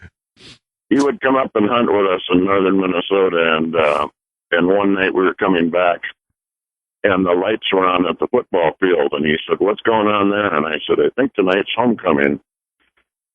And I come from a county, the entire county is only 40,000 people, and there was probably 20 at the football game. But anyway, we pulled in there, and he got out, and obviously as we walked in, everybody recognized him and sure come running up, and the girl that ran the cheerleaders said, "Would you mind going out on the field and having your picture taken with homecoming kings and queens?" And he said, no problem. He was a wonderful gentleman. Sounds it. Walked out onto the field and had his picture taken, and they handed him a microphone and said, "Would you say a few words?" And he made a speech that I wish that could have been recorded. He talked about the importance of those kids enjoying that time in their lives, how lucky they were to be in a town like that did things like that still, and how not to follow the Hollywood crowd because it isn't that way. And then after the speech, he slept with 2 juniors and a freshman. David, that was after we got back to the hotel. But, absolutely. Well, I'm always, a sucker for anyone who wants to talk about the star of Vegas. I just thought it was a great show. All right, thank you. Great head of hair on that guy, too. Beautiful hair. Oh, you had to in those days. You had to have great hair. I like when anyone puts down the scene that they're in, the industry that they've joined. Holly Weird. Yeah. Charlton Heston always used to go for that. You're like, but you make movies, dude. That's how we all know you. Yeah. You would be nobody right now. You'd be a crazy asshole. I remember there was this story, Kirk Douglas told it, that he played Van Gogh in a movie, and Charlton Heston came over to his house and like, what are you doing, dude? You were crying. You played a weak man. What are you doing? You're ruining everything. You had it all. Just play guys who win fights, drive chariots, have swords. I always think that those are that those guys, like guys now, they have to sit and work doing these Superman costumes, and it's stupid, embarrassing. But there was guys that worked for years that just were dressed as Romans and Greeks and gladiators for like fucking 20 years. Those movies went. For some reason, people just loved gladiator movies. As soon as movies were really getting made, it's like mythology. We got to get that on the screen right now. There was, I remember even in Philly, there was a thing like on Sunday mornings because there was such a backlog from 40 years that they had a thing just called Gladiator Theater. And I would get up and just fucking morning and just watch movies with gladiators in them. Sounds great. There was a Vic Morrow story. I think it was Vic Morrow, one of those guys. So he's all dressed up like a fucking Roman soldier and shit. And he leaves the studio wearing it, and he goes across the street to a bar, and he's being annoyed. He takes his sword, goes, "Can a serviceman get a drink around here?" That was fucking funny. I think that might have been Vic Morrow. Either that or I'm 100% wrong. Let's break here. Yeah. Plug Tom Rhodes again, because we didn't plug him going into it. Tom Rhodes, he's performing at the Dirty Bird Campout in Silverado, California this Saturday, October 3rd. Go to dirtybirdcampout.com for tickets. And Tom's also performing at the Hard Rock Casino in Sioux City, Iowa, Wednesday, October 7th. Twitter is @_Tom Rhodes. Such a funny man. He's the man. And, just telling the story that he'll be in a plane for 26 hours is enough to make me want to climb out of my own skin. Land it! We've flown enough. Land it! We'll be right back. This is Bennington. Yes, the Bennington Show. We got another big show coming up this Saturday at 3 p.m. GPS is premiering on Deep Tracks, which is channel 27. GPS is our newest show where Gail and I look at a music scene. They're already bugging us about the next special. I know. Who would have thought? A couple talkies like us. Yeah. A couple jibber jabs. Little gabbies. Who knew? Well, find talent everywhere these days. That's what I like to say. Down, down, down. I want to do a show just on the great Rejoinder music over the years. I know. Our show alone. Yeah. Well, that's really all we're going to focus on. All Listen the to this surf song. rock. Listen to this song. It's called Bam, Bam, Bam, Bam, Down. That was one of the big hits. How come we never play that Lonely Surfer song anymore? Is that the name of it? Yeah, that's Lonely Surfer. Then there's another one called Rumble. Yeah, but I'm talking about the that one. What's the one that's like Bound, bound. I'm finding it, Chris. Chris, Love go it. ahead and get it. Find it. How come you never play it anymore? That's on Joe. Joe, why isn't that in the rotation? I was told it was a different version. What? Yeah. Just play what you have.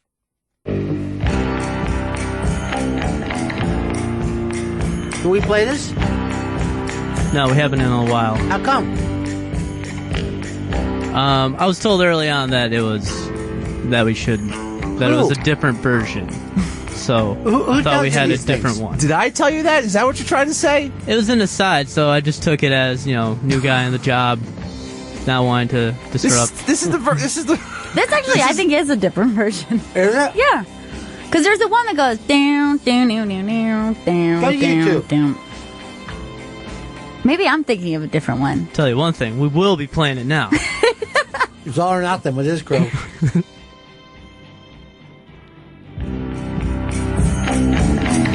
Same one. Oh, same.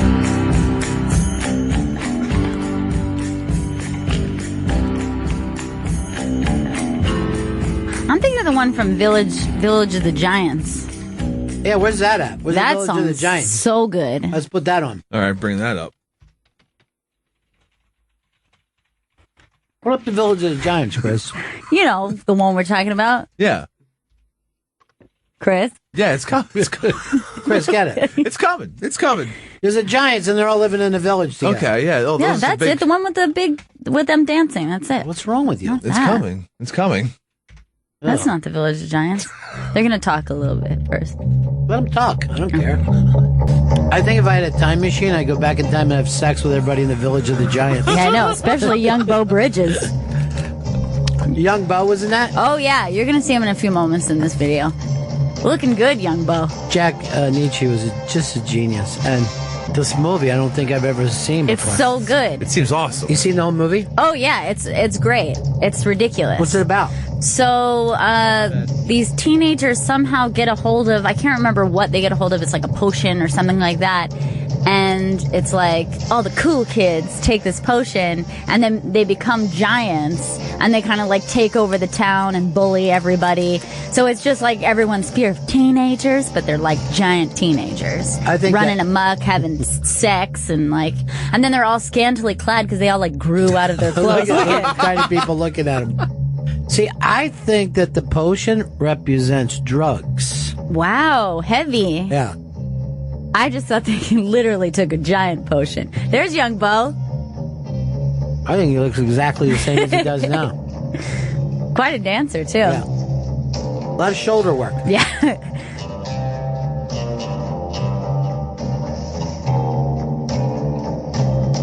And then this scene takes a dark turn when she picks up a boy. Oh, is that right? Puts some, I believe, in her cleavage. Everyone's terrified. That boy represents cock. And the cleavage is representative of titty fucking. See, I could be a critic, sit around and write about film. Why don't those kids run away instead of just standing there like terrified. idiots?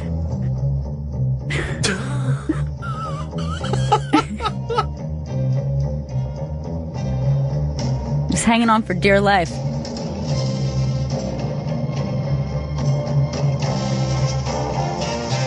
This blonde is the best. Yeah, no kidding.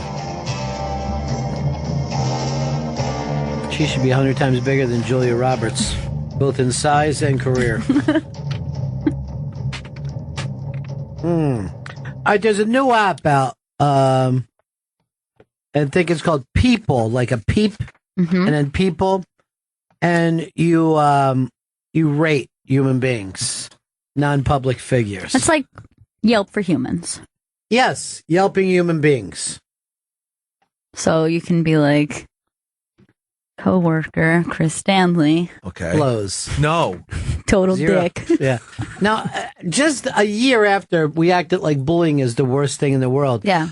All we try to do now is bully. Of course, that's the first thing that people brought up is like, how is this not going to just turn into bullying? And the creators are saying what they're going to have happen is you cannot write a negative review of the person. Well, first of all, you have to have the person's phone number in order to even do it. So you have to know them pretty well, enough to have their phone number. And if this person hasn't signed up, you can only write a positive review. So people can write reviews on you, even if you want nothing to do with this, but they have to be positive. They have to be like 5 stars. This guy's the best. Wish he was on this app. But if you choose to go on the app and allow yourself to be rated, you can get negative reviews on your personality. Then I'm never joining. No, why would you? Because you're going to look great. You're basically telling people don't join. What are we calling our new intern now? Our new fresh intern, not the shitty first intern. Right, not Jam Band. Yeah, the new one. Ram Jam. I like. You think spin that's class. the name that he wants? I think he likes it. I'd rather be called Black Betty. Black Betty's cool. All right, send me in the new intern because he is under our wing. Yes. He had to go to class. What? Yeah, he had to go to class. On Thursdays. How is he an intern then? I thought this was class. Just on Thursdays. That's good. He's here 4 days a week. Today's his class day. Miss him. You got busted, didn't you? Yes, I did. Like you were smoking weed in fucking Caroline's bathroom again. That's never going to happen again. It never happened once. Yeah, I know. Yeah, it's a crazy thing. Crazy thing to do. Well, at least you weren't shooting dope. I can leave it at that. You weren't, right? No, I was not. I'm going to fill out your people thing. Oh, no. I feel like I'm going to get 0 stars. It's a drunk and a drug addict. The new GPS logo that you were asking about yesterday Yeah. is up on the iBank. Oh, I want to see it. Let's see if Chris can find it. Don't give him any hints. Wouldn't you think it would be at the top, Chris, instead of all the way at the bottom? Didn't see it at the top. Yeah. Why don't we just tweet it so we can see it? That's the way to do it. Well, you don't. You're going like I just tweeted it out and I didn't. It's on the front page, as I'm being told. Top left. No, I think different things go up different places. This was a waste of time. Let's move on. The anticipation for me, though. Bam, burner, down, down. Tweet it from Bennington. I know it takes a while for whatever it is about our computer to catch up with the iBang's loading. It is the Bennington Show. Chick-fil-A will give 100 New Yorkers free food for a year. Please be me. If they sleep out. That's kind of disgusting. It's kind of saying hungry people sleep out. It's sad. It's weird that people are going to do this. Hundreds and hundreds of people. Does you remember a long time ago with Giggle Chick, we always want to use her logo? Yeah. So now we're using it now. This is GPS with Bennington, our new cool logo designed by Erin, who also calls herself Giggle Chick. Which Love I it. probably should just called her Giggle Chick instead of Erin. This is pretty cool, right? It's awesome. I love it. Very hip. It looks like Chris Christie should get there and try to fix it before it hurts somebody. Now, these chicken sandwiches, would you find to be delicious? I find them to be so delicious. You don't worry that this is giving off the wrong thing, that if you want food, sleep out here? Listen, they aren't great with the PR work. No, they don't do good. They don't do well. You know why? They're busy making great chicken sandwiches. They're not smart. They're not thinking people. Mm-hmm. They're sandwich men. But it is a bad look. I'll give you that. And if I hadn't had one of these sandwiches before, I'd be like, this place is disgusting. I can't believe they would do this. Along with also, I feel the people who, they're like, oh, they're a bunch of homophobes. Try the sandwich, though. Well, I don't know if they don't like gays. They just don't want them to get married. And most of us should be told not to get married by people. Straight or gay or what's that other word that means? Cis. What is it? No. Is it cis? Not Yeah. cis. Yeah, something like that. I know Anthony hates the word. I'm going on his show a little later on today. Tax. Which I don't even remember where the studio is. I went there once. It's not too far. I feel like if you had a- No, it's not too far. But normally, when you're in this business, the radio business, you have your producer staying in touch with his producer. Yeah. They're both ignoring us. Wow. What's happened there? Yeah. I know I got the Caroline's weed, man. Oh. I'll have that address for you shortly. Oh, Don't worry about that it. sounded very responsible. Boom, down, down. Bill in Ontario. Greetings, all. How you doing today? Hey, buddy. I got a big announcement. Where I work at a pet food company, we had puppies last night, and my boss gave me as a performance bonus the pick of the litter. So I picked a little boy, and I registered him today. He is R.G. Bennington the First. Oh, I like that. R.G. Bennington. Yeah, and he will be on the dog show circuit. My chick is a dog show handler, so he'll be going to a lot of shows next year. And if he does well, he'll be down there at Westminster in New York next year and representing. I would love nothing more than that for us to win. Little R.G. Bennington to win.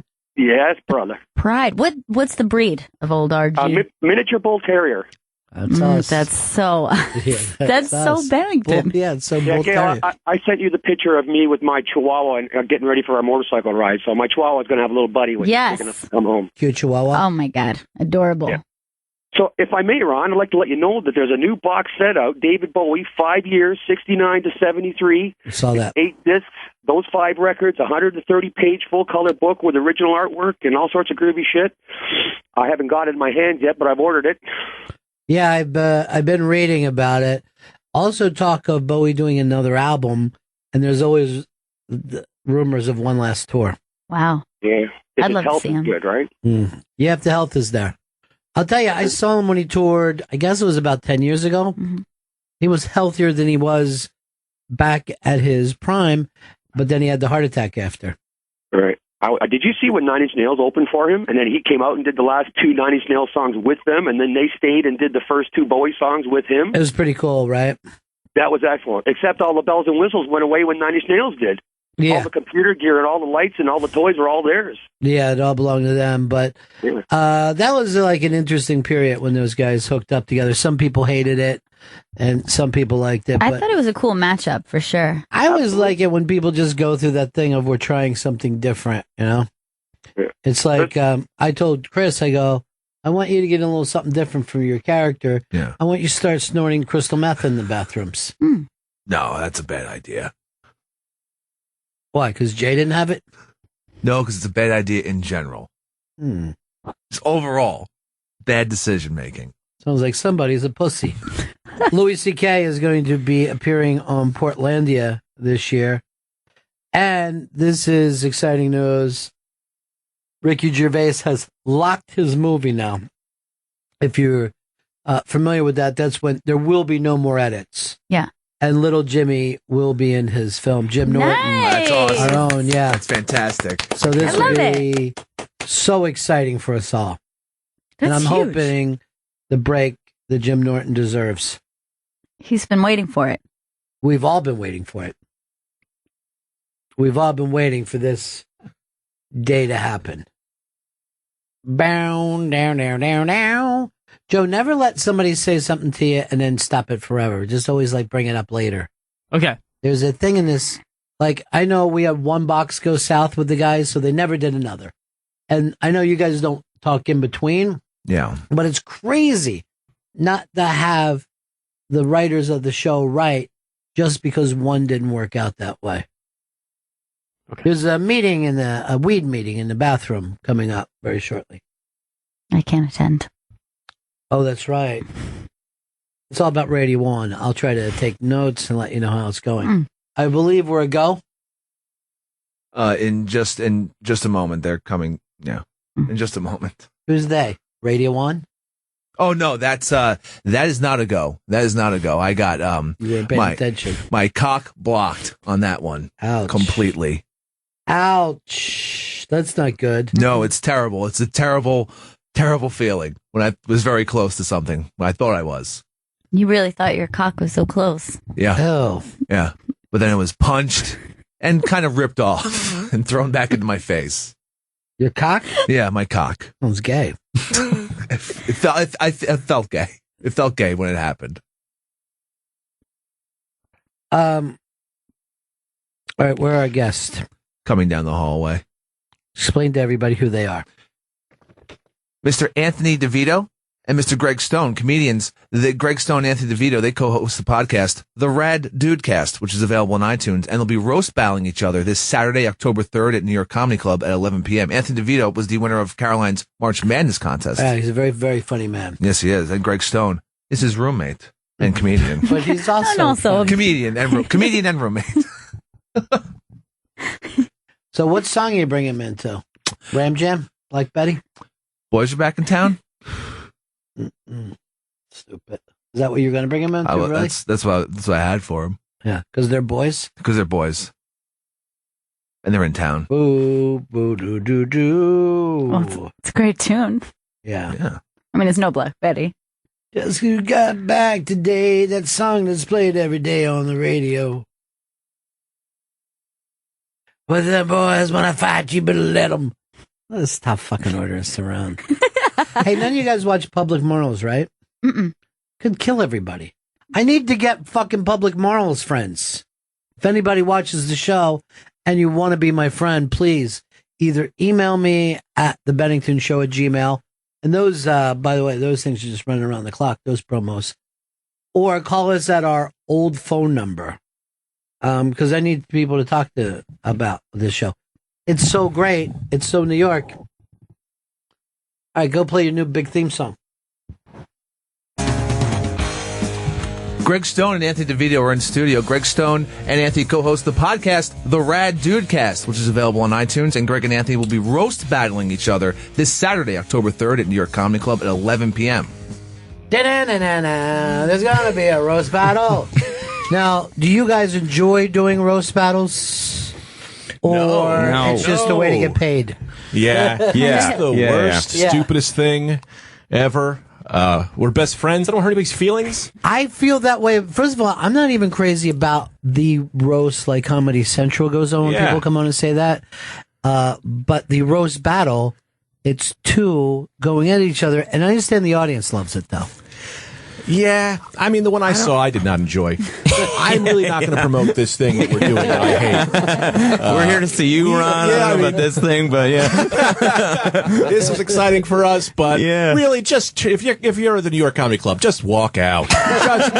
There's a real great Thai place across there. Do anything else around that time.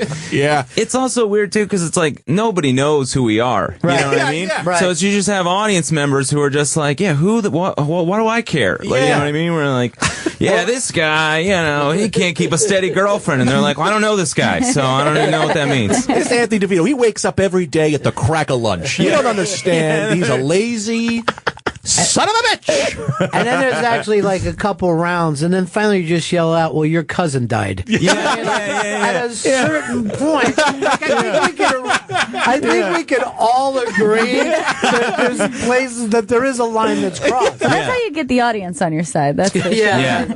Just sad facts. Yeah. The other person. That's what we should do. Just really, I should just say things about you that are not jokes. And yeah. I mean, his first girlfriend cheated on him, and it's blatantly, and he's now married to that guy. Better love her. Like not even just a joke, just truth. And it is the truth. Ladies and gentlemen, last year he made $18,000. I mean, that's below the poverty line. Here is the bank statement, everyone. Here are pictures of his mother.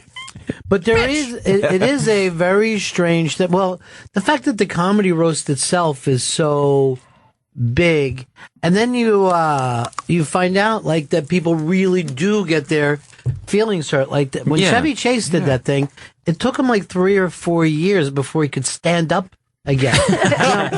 What was weird is like a couple of people made their career on that one. Lisa Lampanelli, I think, popped big, and maybe Greg Giraldo, but I'm not sure if that was the year for him.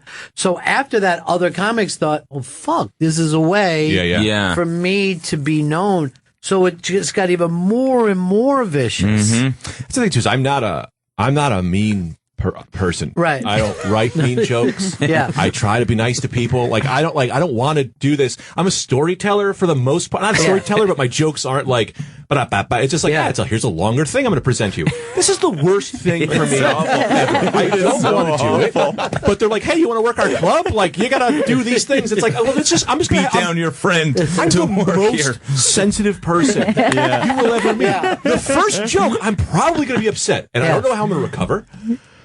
It's gonna be a thing. I know.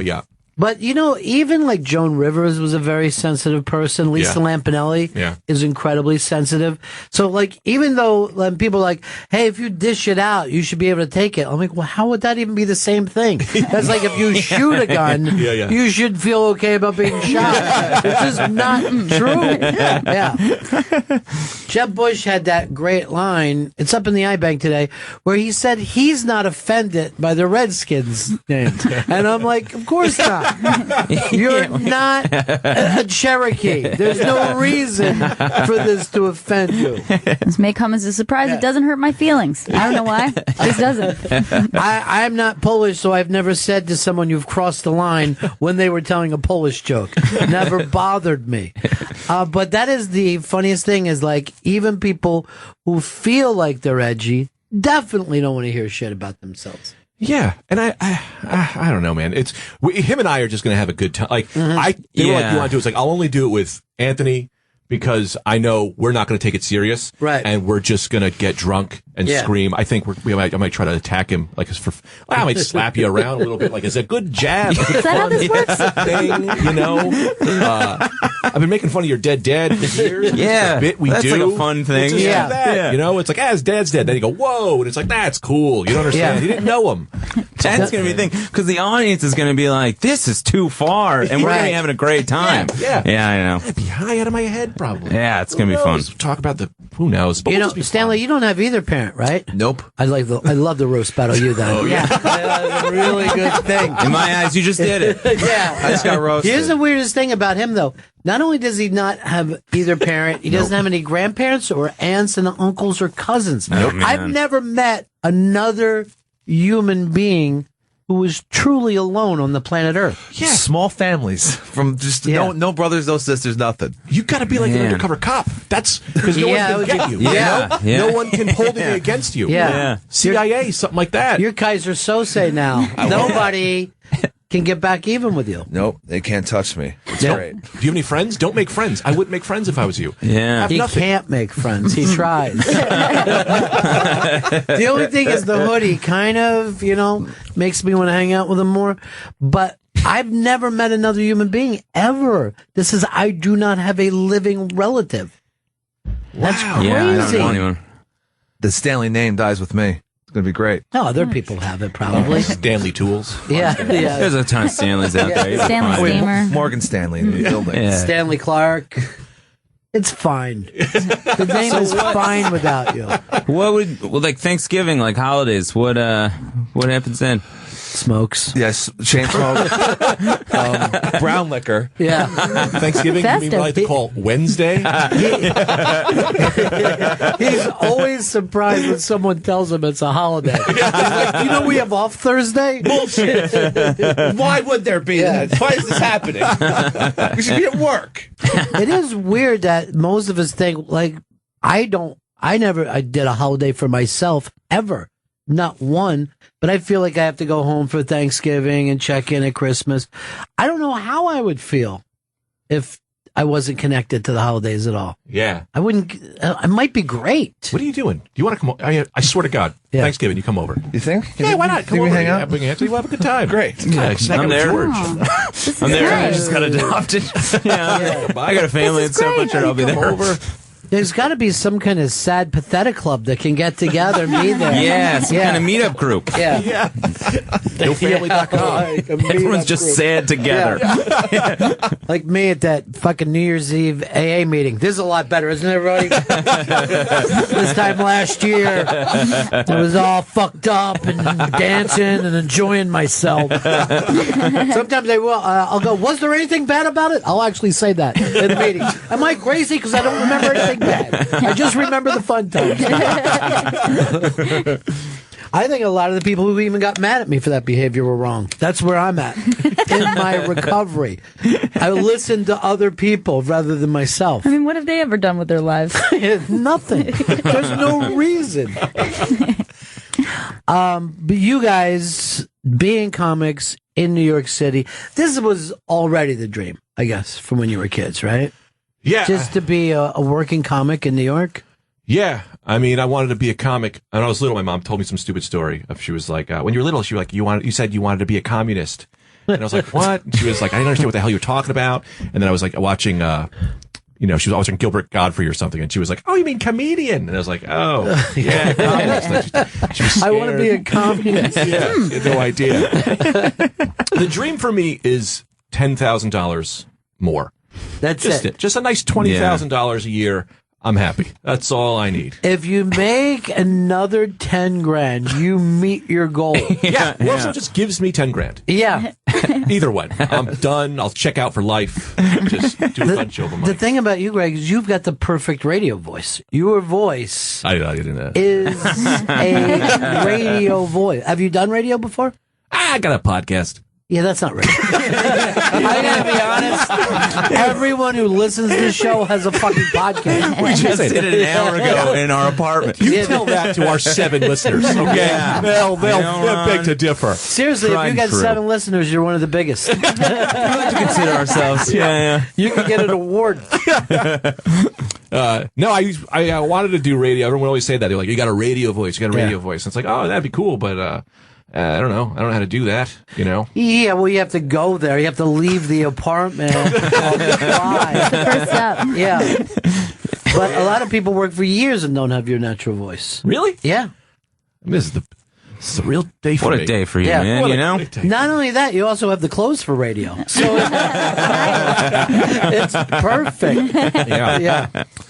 Yeah, we wanted to do stand-up, I feel like, was good. I would love to do, we do the podcast. I feel like everyone does the podcast, and they don't appreciate my radio voice like you do, you know? Yeah. Seasoned. Well, that's the thing. Most people, the podcasting has no rules. Yeah. When you work in terrestrial radio, especially, Yeah. there's real rules, and you'd be 80% of the way there.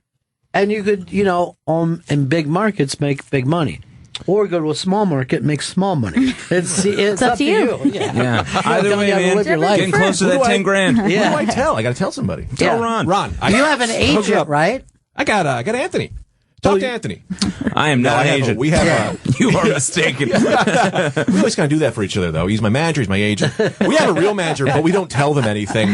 We don't call them. Yeah, They're they don't always know mad Ron. at us. So it's like some club calls you just put Anthony on the other. Yeah, I'm the spot before you, and I'm just like, yeah, he'll be there. Yeah. Because I'll be there. I don't know if you know, we've been best friends since high school. Is that right? Yeah. Where'd you guys grow up? We went to Bloomfield High in Jersey. We're from Jersey.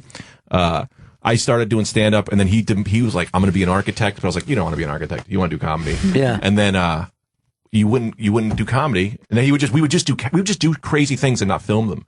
Like, you could tell you wanted that out. Yeah, of course. Like, well, it's too shy. I was too nervous to get out there. We would just get dressed up as characters and do things.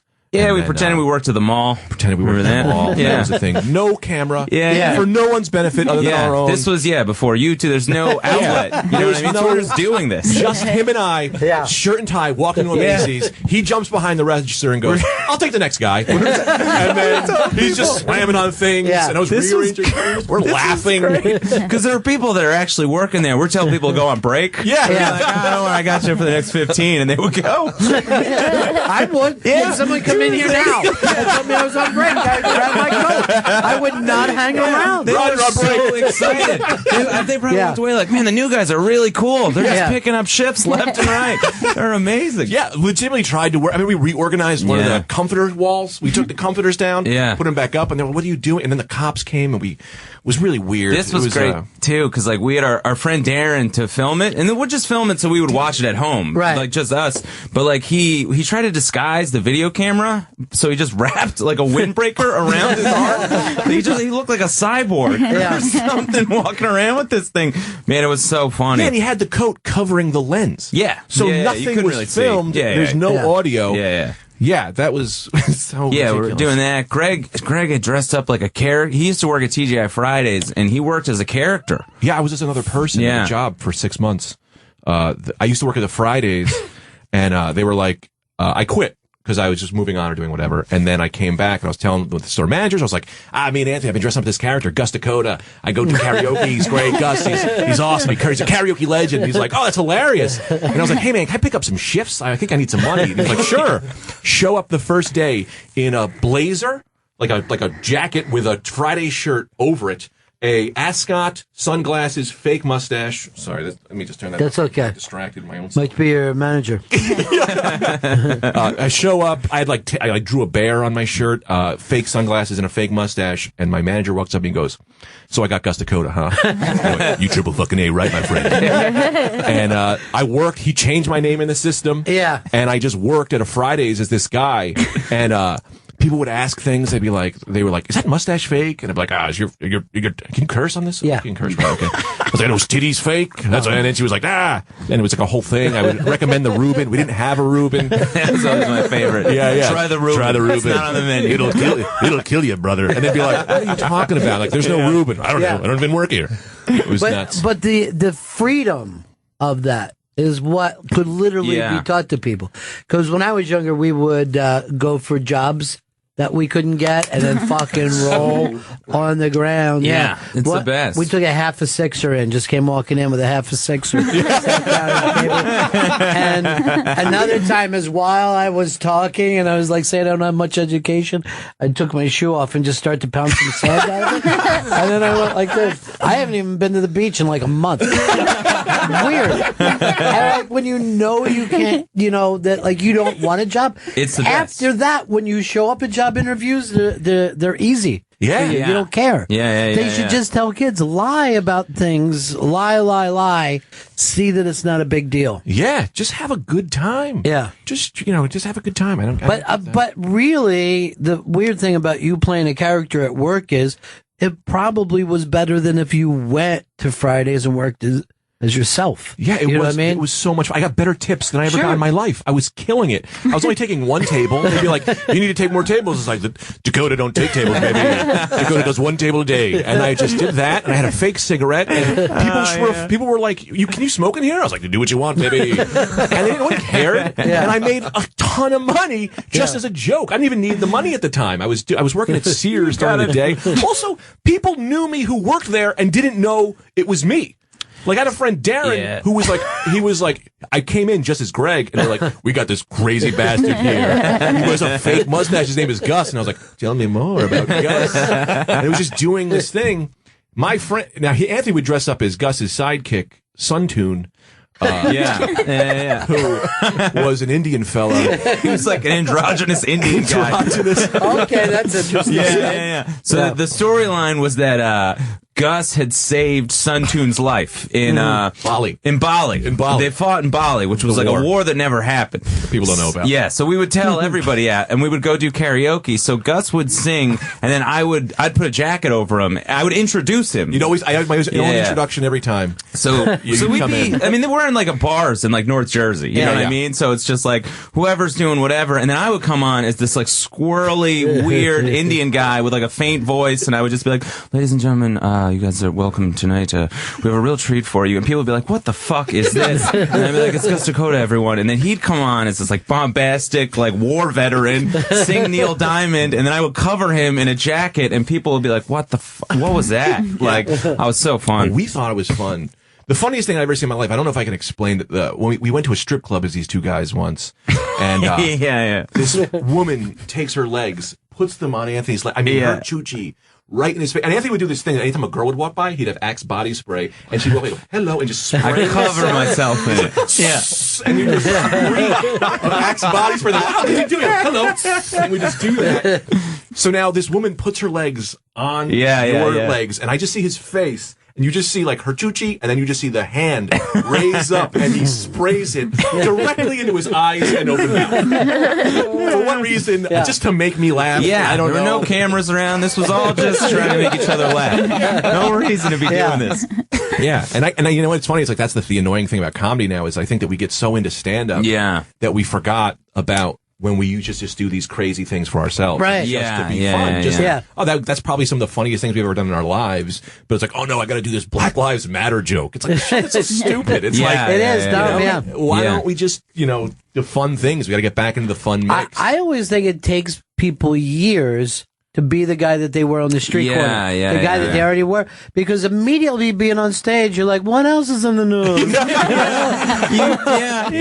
Immediately, what's going on in Syria? You're like, you can hear yourself. You can hear yourself being wrong. You'll literally be saying stuff. So any of you folks have a television. You're like, why? Why am I asking people to watch TV? And then you're just, and that's the thing is I don't know if there's another art form that you have to go back to. Although some people will say it about art, like people will work really hard to paint like a fifth grader again, to go back and be like a little kid. Like when you see Basquiat's drawing, you're like, anyone could do that, but you're like, yeah, but could they present it? Yeah, and he used to say, like, no one's going to believe me, but I actually know how to paint and draw. Like, did he, though? That's what he says, is that, he... But did he ever show anyone that he could paint? I'm not sure if there's any, but he's like, no one will believe me, but I actually have techniques that I would actually be able to draw you something. But that's even like when you look at a Kandinsky or something, like he could sit and paint a barn with horses going by, but he doesn't. You try to get back to that pure thing. Right. And that's definitely all comedy is trying to make your friends laugh, not trying to make other people laugh. Yeah. But I think that is also probably part of it. You have to kind of allow yourself to be this character first, just to get over the nerves of doing it. And I think it's probably feels safer for stand-ups to go up there and almost do an impression, whether you mean to or not, and then you have to find it. Like, I think it's probably very rare that people just walk out and just are able to be themselves right away. I mean, there's so many times I know I've been like, when I first started, I'm almost doing an impression of a comedian, and it's like, sometimes I get on and I'm like, hey, and I'm going crazy and I'm losing myself.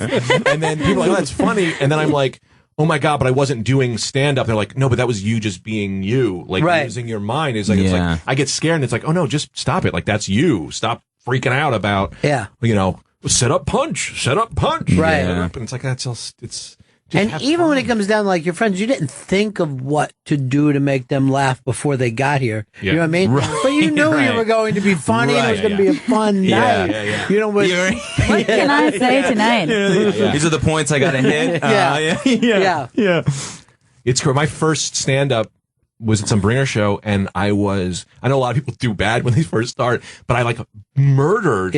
I was just murdering people, like going, and it was because I was just going up there like, just screaming and having the best time of my life, and then was like, I looked at that and like it took me a long time to get back to that guy who was just like having a great time, because I got so into like, oh well, these comics do this and they think this and they are. Well, you like, also do a thing too, like, and what you're saying is like, because I've done this a million times talking to people, it's very common that actual funny people have that first set and then it starts to go down, because you literally start to judge audiences and shit like that bit should have worked. It worked the first. Again, you're analyzing immediately instead of being just being funny. Yeah, just being in the moment and not giving in this shit, you know? And me and Anthony had this argument. We talked about it once. We didn't even argue. Seriously, if you guys had a fight, we'll work on it here. There's this thing of like, sometimes I'm so worried about getting the hour or the half hour or the set or the joke to work that you're just like, I'm looking past the crowd that night. Where it's like, this is just to get to see if these jokes work. It's like, no, this should be about entertaining these people, and being funny and not being like, oh, I got these jokes which are going to this. And it's like, shouldn't always be that work. It should be like, if you said to me when I first started, it's like, oh, you're going to do I used to do a show like once a month, and it's like, I look forward to doing that show and I get on stage and I explode because I was having such a good time. And now you do sets so many times in New York, you forget about that like connection and that these are real people. And this is a guy who's going to look at you and be like, I saw this guy and he was just funny, and it's like, it's a mix, I think, but I don't want to be the guy who's always working on the hour. Yeah. I want to be working on the crowd, the people in front of me having a good time, And yet, at the same time, there is a business. It's true that, if you want to move ahead, and you see to me, rather than just funny people doing this, I'm always surprised by people who are non-funny and can actually start and create comedy. It's mind-blowing to me. Well, it's like that. If you throw a baseball at a wall every day, you're going to hit the spot. You're going to hit that spot. But with comedy, it's like you get to take that spot every time out of context and put it together. So it's like, if you're good at something, if you try 1,000 jokes and you get one joke, well, over the course of years, you're going to get those jokes together. Does that make sense? Yeah. It's like, it's like you could be terrible forever, but if you hit that one laugh and you're smart enough to know that was a laugh, and then you cut all that fat out, you take that, and then you put it with 1,000 more bad jokes. Yeah. All right. And then there's the other piece. You'll eventually get 5 minutes, Yeah. And that's that's that work ethic, which I think is cool.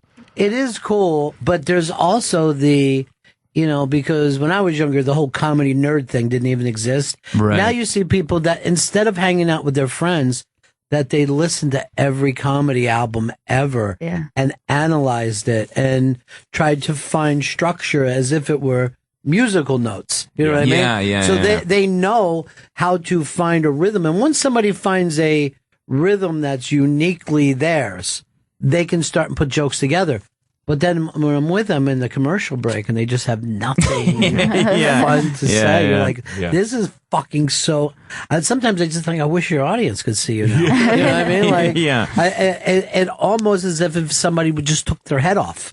They stop being that person. Right, yeah. Yeah, and I don't agree. I don't like that at all. I hate that. Like, I don't know. Before I get on stage, I always have this sentence I always say to myself, which is, I can't wait to tell these people this thing. If I just say it to myself, I go, I can't wait to tell you this story. I just have that sentence. Yeah. And I get on stage and then I look at the crowd and I just go, I'm telling them this thing. It's like, but some people aren't. It's like they have to go into these jokes and they have to have like this, like listening to people's comedy albums over and over. To me, it's like, that's insane. It's like, that's not how I would ever talk to a person. You don't listen to other people's conversations and say, this is how I'm going to talk to people. This is an idea that's funny. They should How would I tell my friend how to be funny? Have they should. They should have catalogs of conversations online so you know what to do. For all these people that are like socially uncomfortable and awkward, like they could go to them and be like, oh, that's how you ask about like a person's family. Or like whatever. And I just that drives me crazy because it's like, that's not going to make you who you are. I know how I'm funny, and it's by it's like, it sucks, but every comic's like you funny in high school? It's like, well, I was funny in high school, and that's what I have to bring. It sucks that I'm the guy who was funny in high school. I love that's a demerit. Yeah. They do. They say that. So stupid. Hey, you were funny in high school, you'll never be a comedian. I was like, I killed in high school. I was the fucking guy. I was crushing. Standing up with the teacher, being like, and the kids were loving it. Carried off. But so that's now seen as almost like you need to be an outcast and suffering through high school so that you can become a professional I comic. notice tons of comics say that all the time. You always hear a lot of comics say, I was never funny in high school. I was always the quiet kid. I think it is thought of right now as the way a good comic is. Of being liked in high school. And I don't even tell people. I've made up lies before. I'm like, I remember when I, people used to beat me up. It's like, no, people love me. So there'll be a video of you walking down the hall. Greg! It's going fucking viral. You gotta take What's up, Stonehenge? What's up? Stonehenge. Yes. Greg called you Stonehenge. Welcome to Stone Zone, dicks. But I think my real last name. A lot of that stuff, like that rhythm writing. If you watch something like Big Bang Theory, right, the writing on that is so and it's very difficult to do. Like if you're watching 22 minutes of that, they've put in so much time and there's so much stuff written down so they get it as pure as possible. And then you watch Louis' show. And it appears like he's just carrying a camera around with him. You know what I mean? Like, it's a totally different. So just because you won't like one doesn't mean that the other one is not an amazing talent to have, But it seems like it's not as fun as the person who's naturally a funny guy. I can't wait for them to come out in Louis because they're always like, I make it for $200,000 an episode. And Louis like, I made it for $15. I really just carried a camera and we just talked. And I just gave you guys this first shit and you all loved it. Yeah, I know. I think that's way more comfortable to watch. I have a hard time watching. I mean, Big Bang Theory, I give it credit. All that stuff is funny and stuff, but it's like you can see through it. It's like I hate that I can see through it. It's not real. Yeah, it's like how you can feel like one of those Neil Simon Broadway plays, right? That there is a rhythm. The laughs fall at a certain point where they don't in real life. That's the thing. Right. If there's any reality at all, we know that there's lulls and we're not freaked out by them in conversation. Right. That's a big thing with stand-up as comics. We all hold to this fact of laughs per minute. And it's like, it's got to be said a punch. And I believe that even with stories is I think you should if you write it out, it should be 2 sentences joke, sentence joke. But there's this thing of that I would like to get to as a comic where, it's like, that's not real life. It's like, it's how do you disguise the jokes so that you just feel like I'm talking to you. It's like, I don't like, that's what to me like a hacky comic is a guy when it looks like you're watching Big Bang Theory. It's like I went to the store, the gay store. The gay store had the black man. And it's just like, come on, man. I don't want that. Just talk to me like a person. You know what I mean? It's so crap. I always like where you watch, and this is another thing that's amazing. Watch Friends to see that the jokes are even distributed evenly, and they're coming in and out. So they have those 6 main characters in only 22 minutes, and they get about 10, 12 jokes each per show. That's stunningly tough to pull off. Yeah. And yet you'll watch it and you'll go, wait, Phoebe isn't that fast. Why did Phoebe? That sound like Phoebe got a Chandler joke. And it's because they're like, not enough Phoebe. Phoebe's manager's complaining, enough Phoebe jokes. Yeah, it's weird.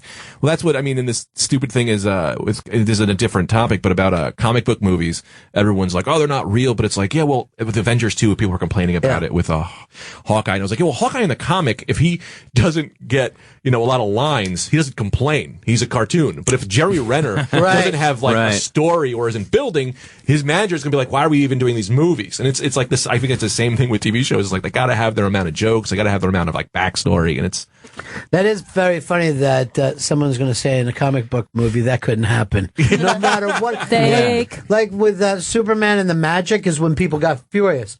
Magic? That's fucking asinine. But he's allergic to his home planet. Doesn't bother. Yeah, people complain about Transformers. I was like, that's a car. Why would it turn into a car? It's a robot that turns into a car. It doesn't make any sense. But you're mad about Shia LaBeouf? It's Optimus Prime. That doesn't make any sense. Greg Stone and Anthony DeVito are in studio. Their podcast, The Rad Dudecast, is available on iTunes, and they'll be roast battling each other this Saturday, October 3rd at New York Comedy Club at 11 p.m. And on Twitter, it's at Anthony DeVito _ and at Greg Stone _ I'm worried about this fight that you guys are going to be having. No. Keep it clean. Yeah. Yeah. Why don't you just at a certain point look at the audience and say, we're not doing this? I mean, this is wrong. I think that's what they're going to get from it. I think at some point they're going to be like, oh, this is not what we thought it was going to be at all. And we kind of told them too. We were like, look, you get what you're doing, but you're not getting what you want. It's going to be funny. Yeah. It's going to be good, but it's going to be crazy. Yeah. It's not going to be what you want. Yeah. We won't take part in your blood sport. Yeah. We refuse to fight. Yeah. We'll join hands on stage. That point in like Gladiator where you just put it into the sand. They shake hands. I shall not. The fucking emperor couldn't believe it. I had my thumb down. Slow clap from the New York Comedy Club audience. Everyone raises to their feet. Go for it, Anthony. Just hear that building. And then two other comics have to go after us. Your mother's so fat that I won't do it. She looks good. You know Joanne Craig. Don't do this. I cannot. You look over and the manager's on the phone. Just call Voss. Get Voss. Whatever he needs to bring this back. He'll come running through the room just screaming out awful things. Be fantastic. So you guys doing the podcast, right? Mm-hmm. What's the hope there? Do you want to take it beyond podcasting? Does it matter where it goes with the actual podcast? Yeah, with our podcast, if it's hard to explain other the fact that it is garbage. I mean, it is. We did an episode once where we just read the Forrest Gump script, and you had to sit an hour and a half to realize we changed 2 sentences at the end. But people did. People got my favorite episode, Forrest Gump, and we just changed the ending. But you wouldn't know unless you listened an hour and a half in. And it's us at our old roots. See, that's the thing. I think is the only thing that's it's us. Yeah, that's what's cool about the podcast. Like, we're doing it strictly for us. Yeah, so we're not worried about like laughs or listenership, anything like that. We're doing it like we did Gus Dakota and Suntune. We're just having a good time, and for the 4 people that enjoy it, they love it, and for everybody else, they could care less about it. I think our fans too, real maniacs. They're maniacs. When you kind of put out a podcast of just psychosis, you get Snapchats from people just pooping. You get them people being like, do you like this? And they're just like, they have like razor blades in their hands. They're like, I don't know, these are our fans? These are our people. But they're weird. Yeah. I mean, the razor blade. No, it's mainly people pooping. We don't have any razor blades, but it is a lot of pooping. Yeah. It's like they like our style of jokes, but don't know how to do them. So they just grab a thing. Yeah. It's like, hey, you guys like putting shit in your mouth? What? It's like, no, what are you talking about? That's gross. Steps ahead. I know Chris Gethard from doing that TV show has a frightening audience. Borderline kids that in trouble. They're somewhere, troubled youth. They're in somewhere in some kind of transgender thing that slides back and forth between that and suicide.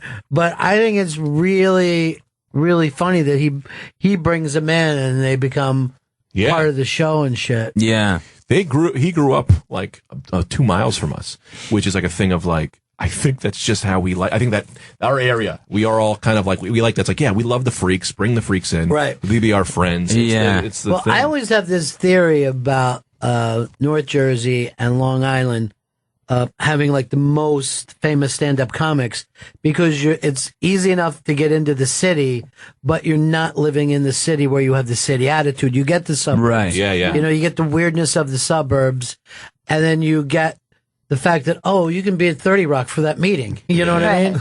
So, like Jon Stewart and, Seinfeld, and you could just go on and on with a list of people who lived in these right along the tracks of these 2 different ways, I also think it has the worst because of the same reason, which is this thing of like, if you live that close and you're the kind of guy who's not going to go into the city, right? Like, how much are you putting in? It's like the guys who I think live in that area and then make the effort. They go to New York, they do the New York thing. Those guys are almost like, oh man, you're great because you have both minds. But then you have those guys who are just like, I do comedy 3 times a month. I work at a deli. I'm like, why'd you go to New York? Fuck New York, it's too far. It's like 15 minutes from you. You're insane. You live right outside of Rome. Go to Rome. Well, there was always a thing, I don't know how it is anymore, where you could make money in those bar nights enough that, it would be a lot of extra cash for you. if you had a guitar, could do a couple dumb songs or fucking juggle or whatever. But then there was never anything outside of that, you know? And then they had Jackie Martling, so everybody had a dream after that. Oh, he's made it work. He turned it into a fortune. Yeah. I always laugh at that with Martling, because Martling will say that he wrote for, who does he always say that he wrote Dangerfield? for? Yeah, he always says he wrote for Dangerfield. I'm like, you don't even write for Martling.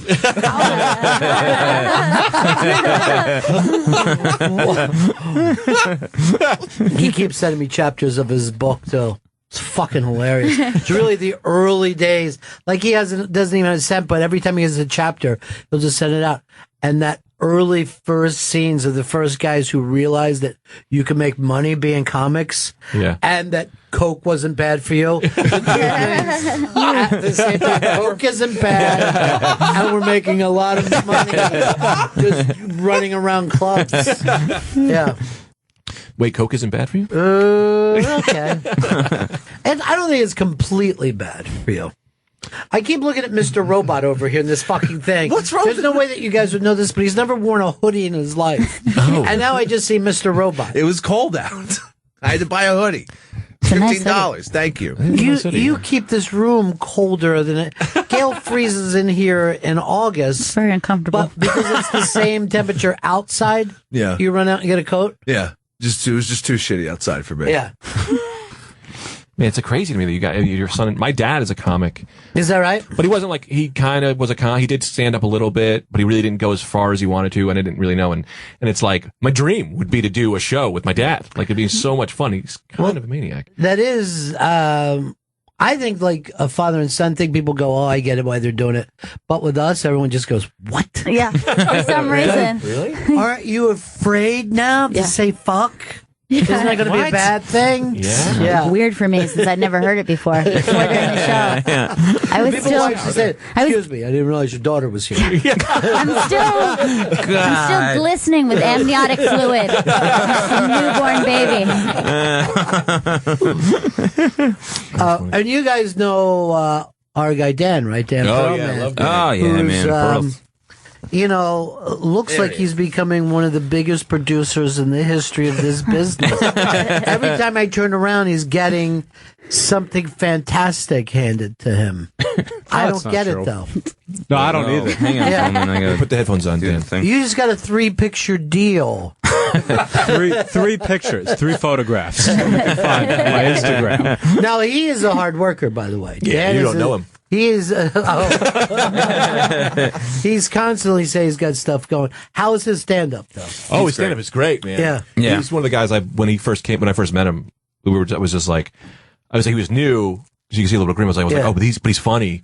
And then one day, literally, he went from, this guy's new to, oh, you're just great now. Oh, you're just really funny now. Like, it clicked. I think, I don't know what. He does 9 sets a night, 9 sets. And you were a shy kid, right? Yeah, I was a shy kid. Yeah. Even when the first time you interned for us. Yeah. I didn't say too many words. He didn't say it all. So that means he's going to be successful. Yeah, I know. Now he's got. But I remember he's going. Well, I'm doing stand-up now, and I go, why weren't you ever funny around here? It was a very polite, quiet speak when he was spoken to guy. I'd be, because like in school and stuff, I was also very quiet, like you were talking about, but I'd be funny to my friends, which were like 4 people. You were whispering funny. Yeah, I was whispering funny shit to 4 people and be like, oh, don't tell anybody else about it. Yeah. Don't tell anyone else I talk. Have you ever seen My Favorite Year about the early Sid Caesar show? No, I never saw that. First of all, write it down. You're going to fucking love this movie. So Mel Brooks produced it, but it would be about it was kind of based on the Sid Caesar show and the Show of Shows. And it was the writing staff of that was like Larry Gelbart, who did MASH, and Woody Allen, and both Neil Simon and Danny Simon. The list goes on and on and on. But one guy in it would only whisper to the person next to him, and that person would throw the joke out. And it was really based on a guy that in the middle of all these guys, he might have been the funniest, but he would never say the joke. Yeah. He would just whisper it to this person, and then they would yell it out. Do you remember who it was? Who it was based on, who that character was? No, I can't think of it right now.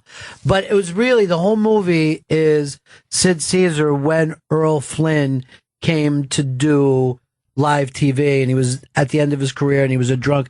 Fucking great comedy I gotta from like see- the early 80s. My this old comedy writer dude, he told me the funniest story about Larry Gelbart. Yeah. From MASH that he went to some meeting in the 80s and there was some like young TV executive, like after MASH, like the biggest fucking show of Yeah. all time.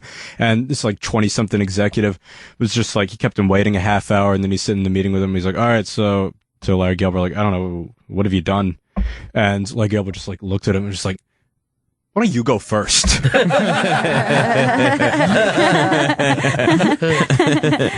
There is truth to that there's no fucking respect that ever comes to you. You know what I mean? Like, you're always thinking, when I get to that point, somehow, you know, I'll get that respect that I'm doing. It just doesn't happen at all. That guy, he also told me a funny story about the dude who directed Arthur. You remember that movie, the Dudley Sure. Moore one? I don't remember the guy's name who made the movie, but Blake Edwards? Was it No, Blake he didn't Edwards? know. Blake Edwards did the one before that. Okay, The, yeah. 10. Whoever directed the Dudley Moore one in the 80s, this guy Bill Persky, he was this old comedy writer who did like, you know, Dick Van Dyke Show and some other shit, that the dude who was supposed to direct Arthur calls him like the day before he's supposed to direct it. He's like, I've never directed a movie before. I don't know how to fucking do this. And then he's like, can you direct it for me? And he's like, no. He's like, you're a writer, right? And the guy's like, yeah. And he's like, all right, so if you're a writer, you're a director, because now you're just writing with actors and now you're writing with furniture. And he's like, all right, fine, I'll try. And then the movie's a huge hit. And then like 3 months later, he sees him on Carson or something, the Arthur director, and he's like, and Carson was like, are you nervous about directing? And he's like, nah, because I've always thought of it as like, now I'm just writing with actors. And he's like, that's not your line. That's my fucking line. Some old dude telling me this in a fucking cafe. While he's shitting his pants. Exactly. Shitting his pants. Someone gives you a fucking life vest, and then you manage to beat them over the fucking head with it. Just kill him with it. Well, you know, Dick Van Dyke is based on, because Carl Reiner was Sid Caesar's sidekick, so it's based on that show. So when they did the Dick Van Dyke show, Carl Reiner is basically playing Sid Caesar, this fucking tyrant, funny fucking comic. And then that was supposedly the writer's room for that, you know? It all comes back to that one spot in history. That writer's room was insane. That's like the Dana Carvey one that was in the 90s for that episode. That, Was it the Dana Carvey show? yeah, When it he was did the it? one Yeah. with like, it was like Louis, Charlie Kaufman, Colbert, Steve Carell, like John Glazer, the guy Spike Feresten who did Seinfeld, Yeah, they got Dino 6 Stamatopoulos. Yeah, they did him. I'm fucking kidding. Yeah, They did him like shit. Yeah. They did like 3 Bob Dole impressions and then they yanked it off. Well, that's the thing about Charlie Kaufman is like, if I even watch his shit, I'm like, in a million years, how long would it take you to get to that fucking premise? You know? Yeah. You never pull off, never have that kind of fucking thought. That's why I can't imagine him in like a writer's room sort of setting when everyone's Yeah. pitching like normal games and he's like, I don't know, what if it's like a dream? Like, I don't know, we only have like 3 minutes. What if you're in John Malkovich's pancreas? They realize that the bug's climbing up them. So they're shitting into the pot.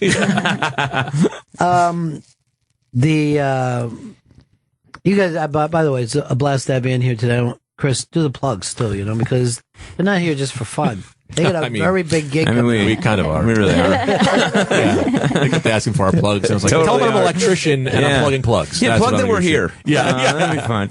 Greg Stone and Anthony DeVito are in studio. They'll be roast battling each other this Saturday, October 3rd at New York Comedy Club at 11 p.m. And their podcast is The Rad Dudecast. It's available on iTunes and on Twitter. It's at Anthony DeVito _ and Greg Stone _. Speaking, when I leave here today, I'm doing Anthony Cumia's show with Eastside Dave. Do you know where this studio is? Yes, I have the address. Is this something you don't want to give out on the air? Let me just say it. Secret. Yeah. It's a Because I secret know I've been there location. once. This is a very terrible thing when you've been to a place. All right, that does make sense. It's not that far away. It's down where the new Chick-fil-A is going to be. So it's very exciting. Can't wait. For everybody. Never had a Chick-fil-A? So good. It's good. So good. It's good and it's anti-gay marriage. As you eat it, you Yeah. don't care if gays. More and more. Even if you did before, Yeah. while you eat it just melts away. The gay marriage thing is done now, right? They'll never even be able to repeal it. It's just in. Yeah, I think it's so in. now I we're think worried that's- about transgender people if they can get married. Yeah. Okay.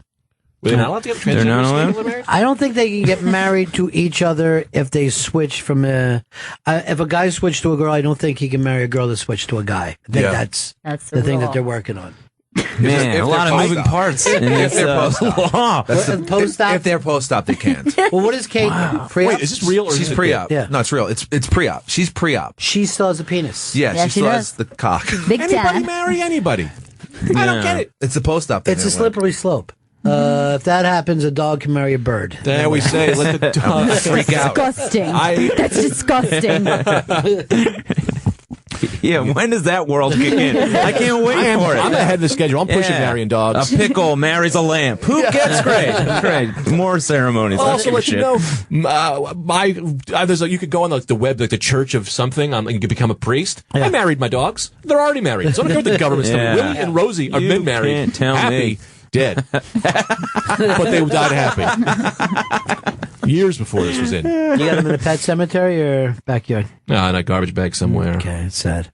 No, we think. My stepfather is a psychopath, and I remember when he just would look at me and goes, "Say goodbye to Willie." And I was like, "What are we saying goodbye?" He goes, "I'm putting him down." And I was like, "Are you happy?" He was like, "Dog's gotta die." And I was like, we didn't even know he was sick. He would pull a number and he would be done. But those are also like he loved the dog so much, right? Like he was like this, like he didn't talk. He had probably 2 sentences to talk. I've known him my whole life. Married my mom forever. He probably said 2 sentences in his whole life. One sentence was, "You're in the dog's chair." Like I had to get out of the chair and sit on the ground. The dog got in the chair. Yeah. But he has showed no emotion towards like those things. Yeah. He's funny though now. He's like turned a corner where man, he's like a sweetheart now. George. That happens. That happens. Yeah. Like I can't believe how nice my dad was, and the kids would be like jumping on him and stuff. Yeah. And we'd be driving back in the cars, and I go, "You don't even know that man. Yeah. Not know the man that I know." Him being strict to me is strange. Not that he's not strict. He's just such a sweet dude. I can't imagine him. Well, he had worries. He was concerned about his family, going off the rails. He felt responsible for us. Yeah. And now he doesn't give a fuck what happens to you guys. Yeah. He'd give a shit either way. Just enjoying it. But I enjoying the remember ride. when you and your brother were little and you wanted a dog, and I'm like, "You don't want a dog." I go, "They die. I've been through this. It's really bad."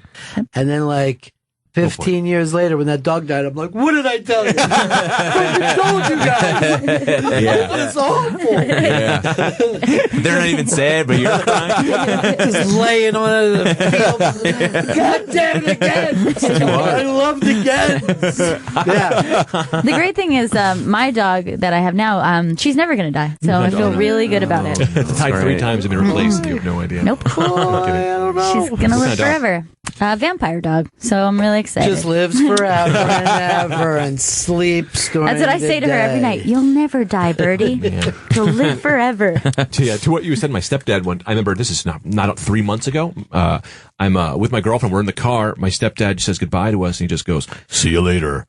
Love you." And I'm just like this, I'm head down in the steering wheel, and Tina's like, "Love you." My girlfriend's like, "Love you too." And she looks at me, and I'm like bawling, and she's like, "What was that?" I was like, "He's never said that before," and he just threw it out there.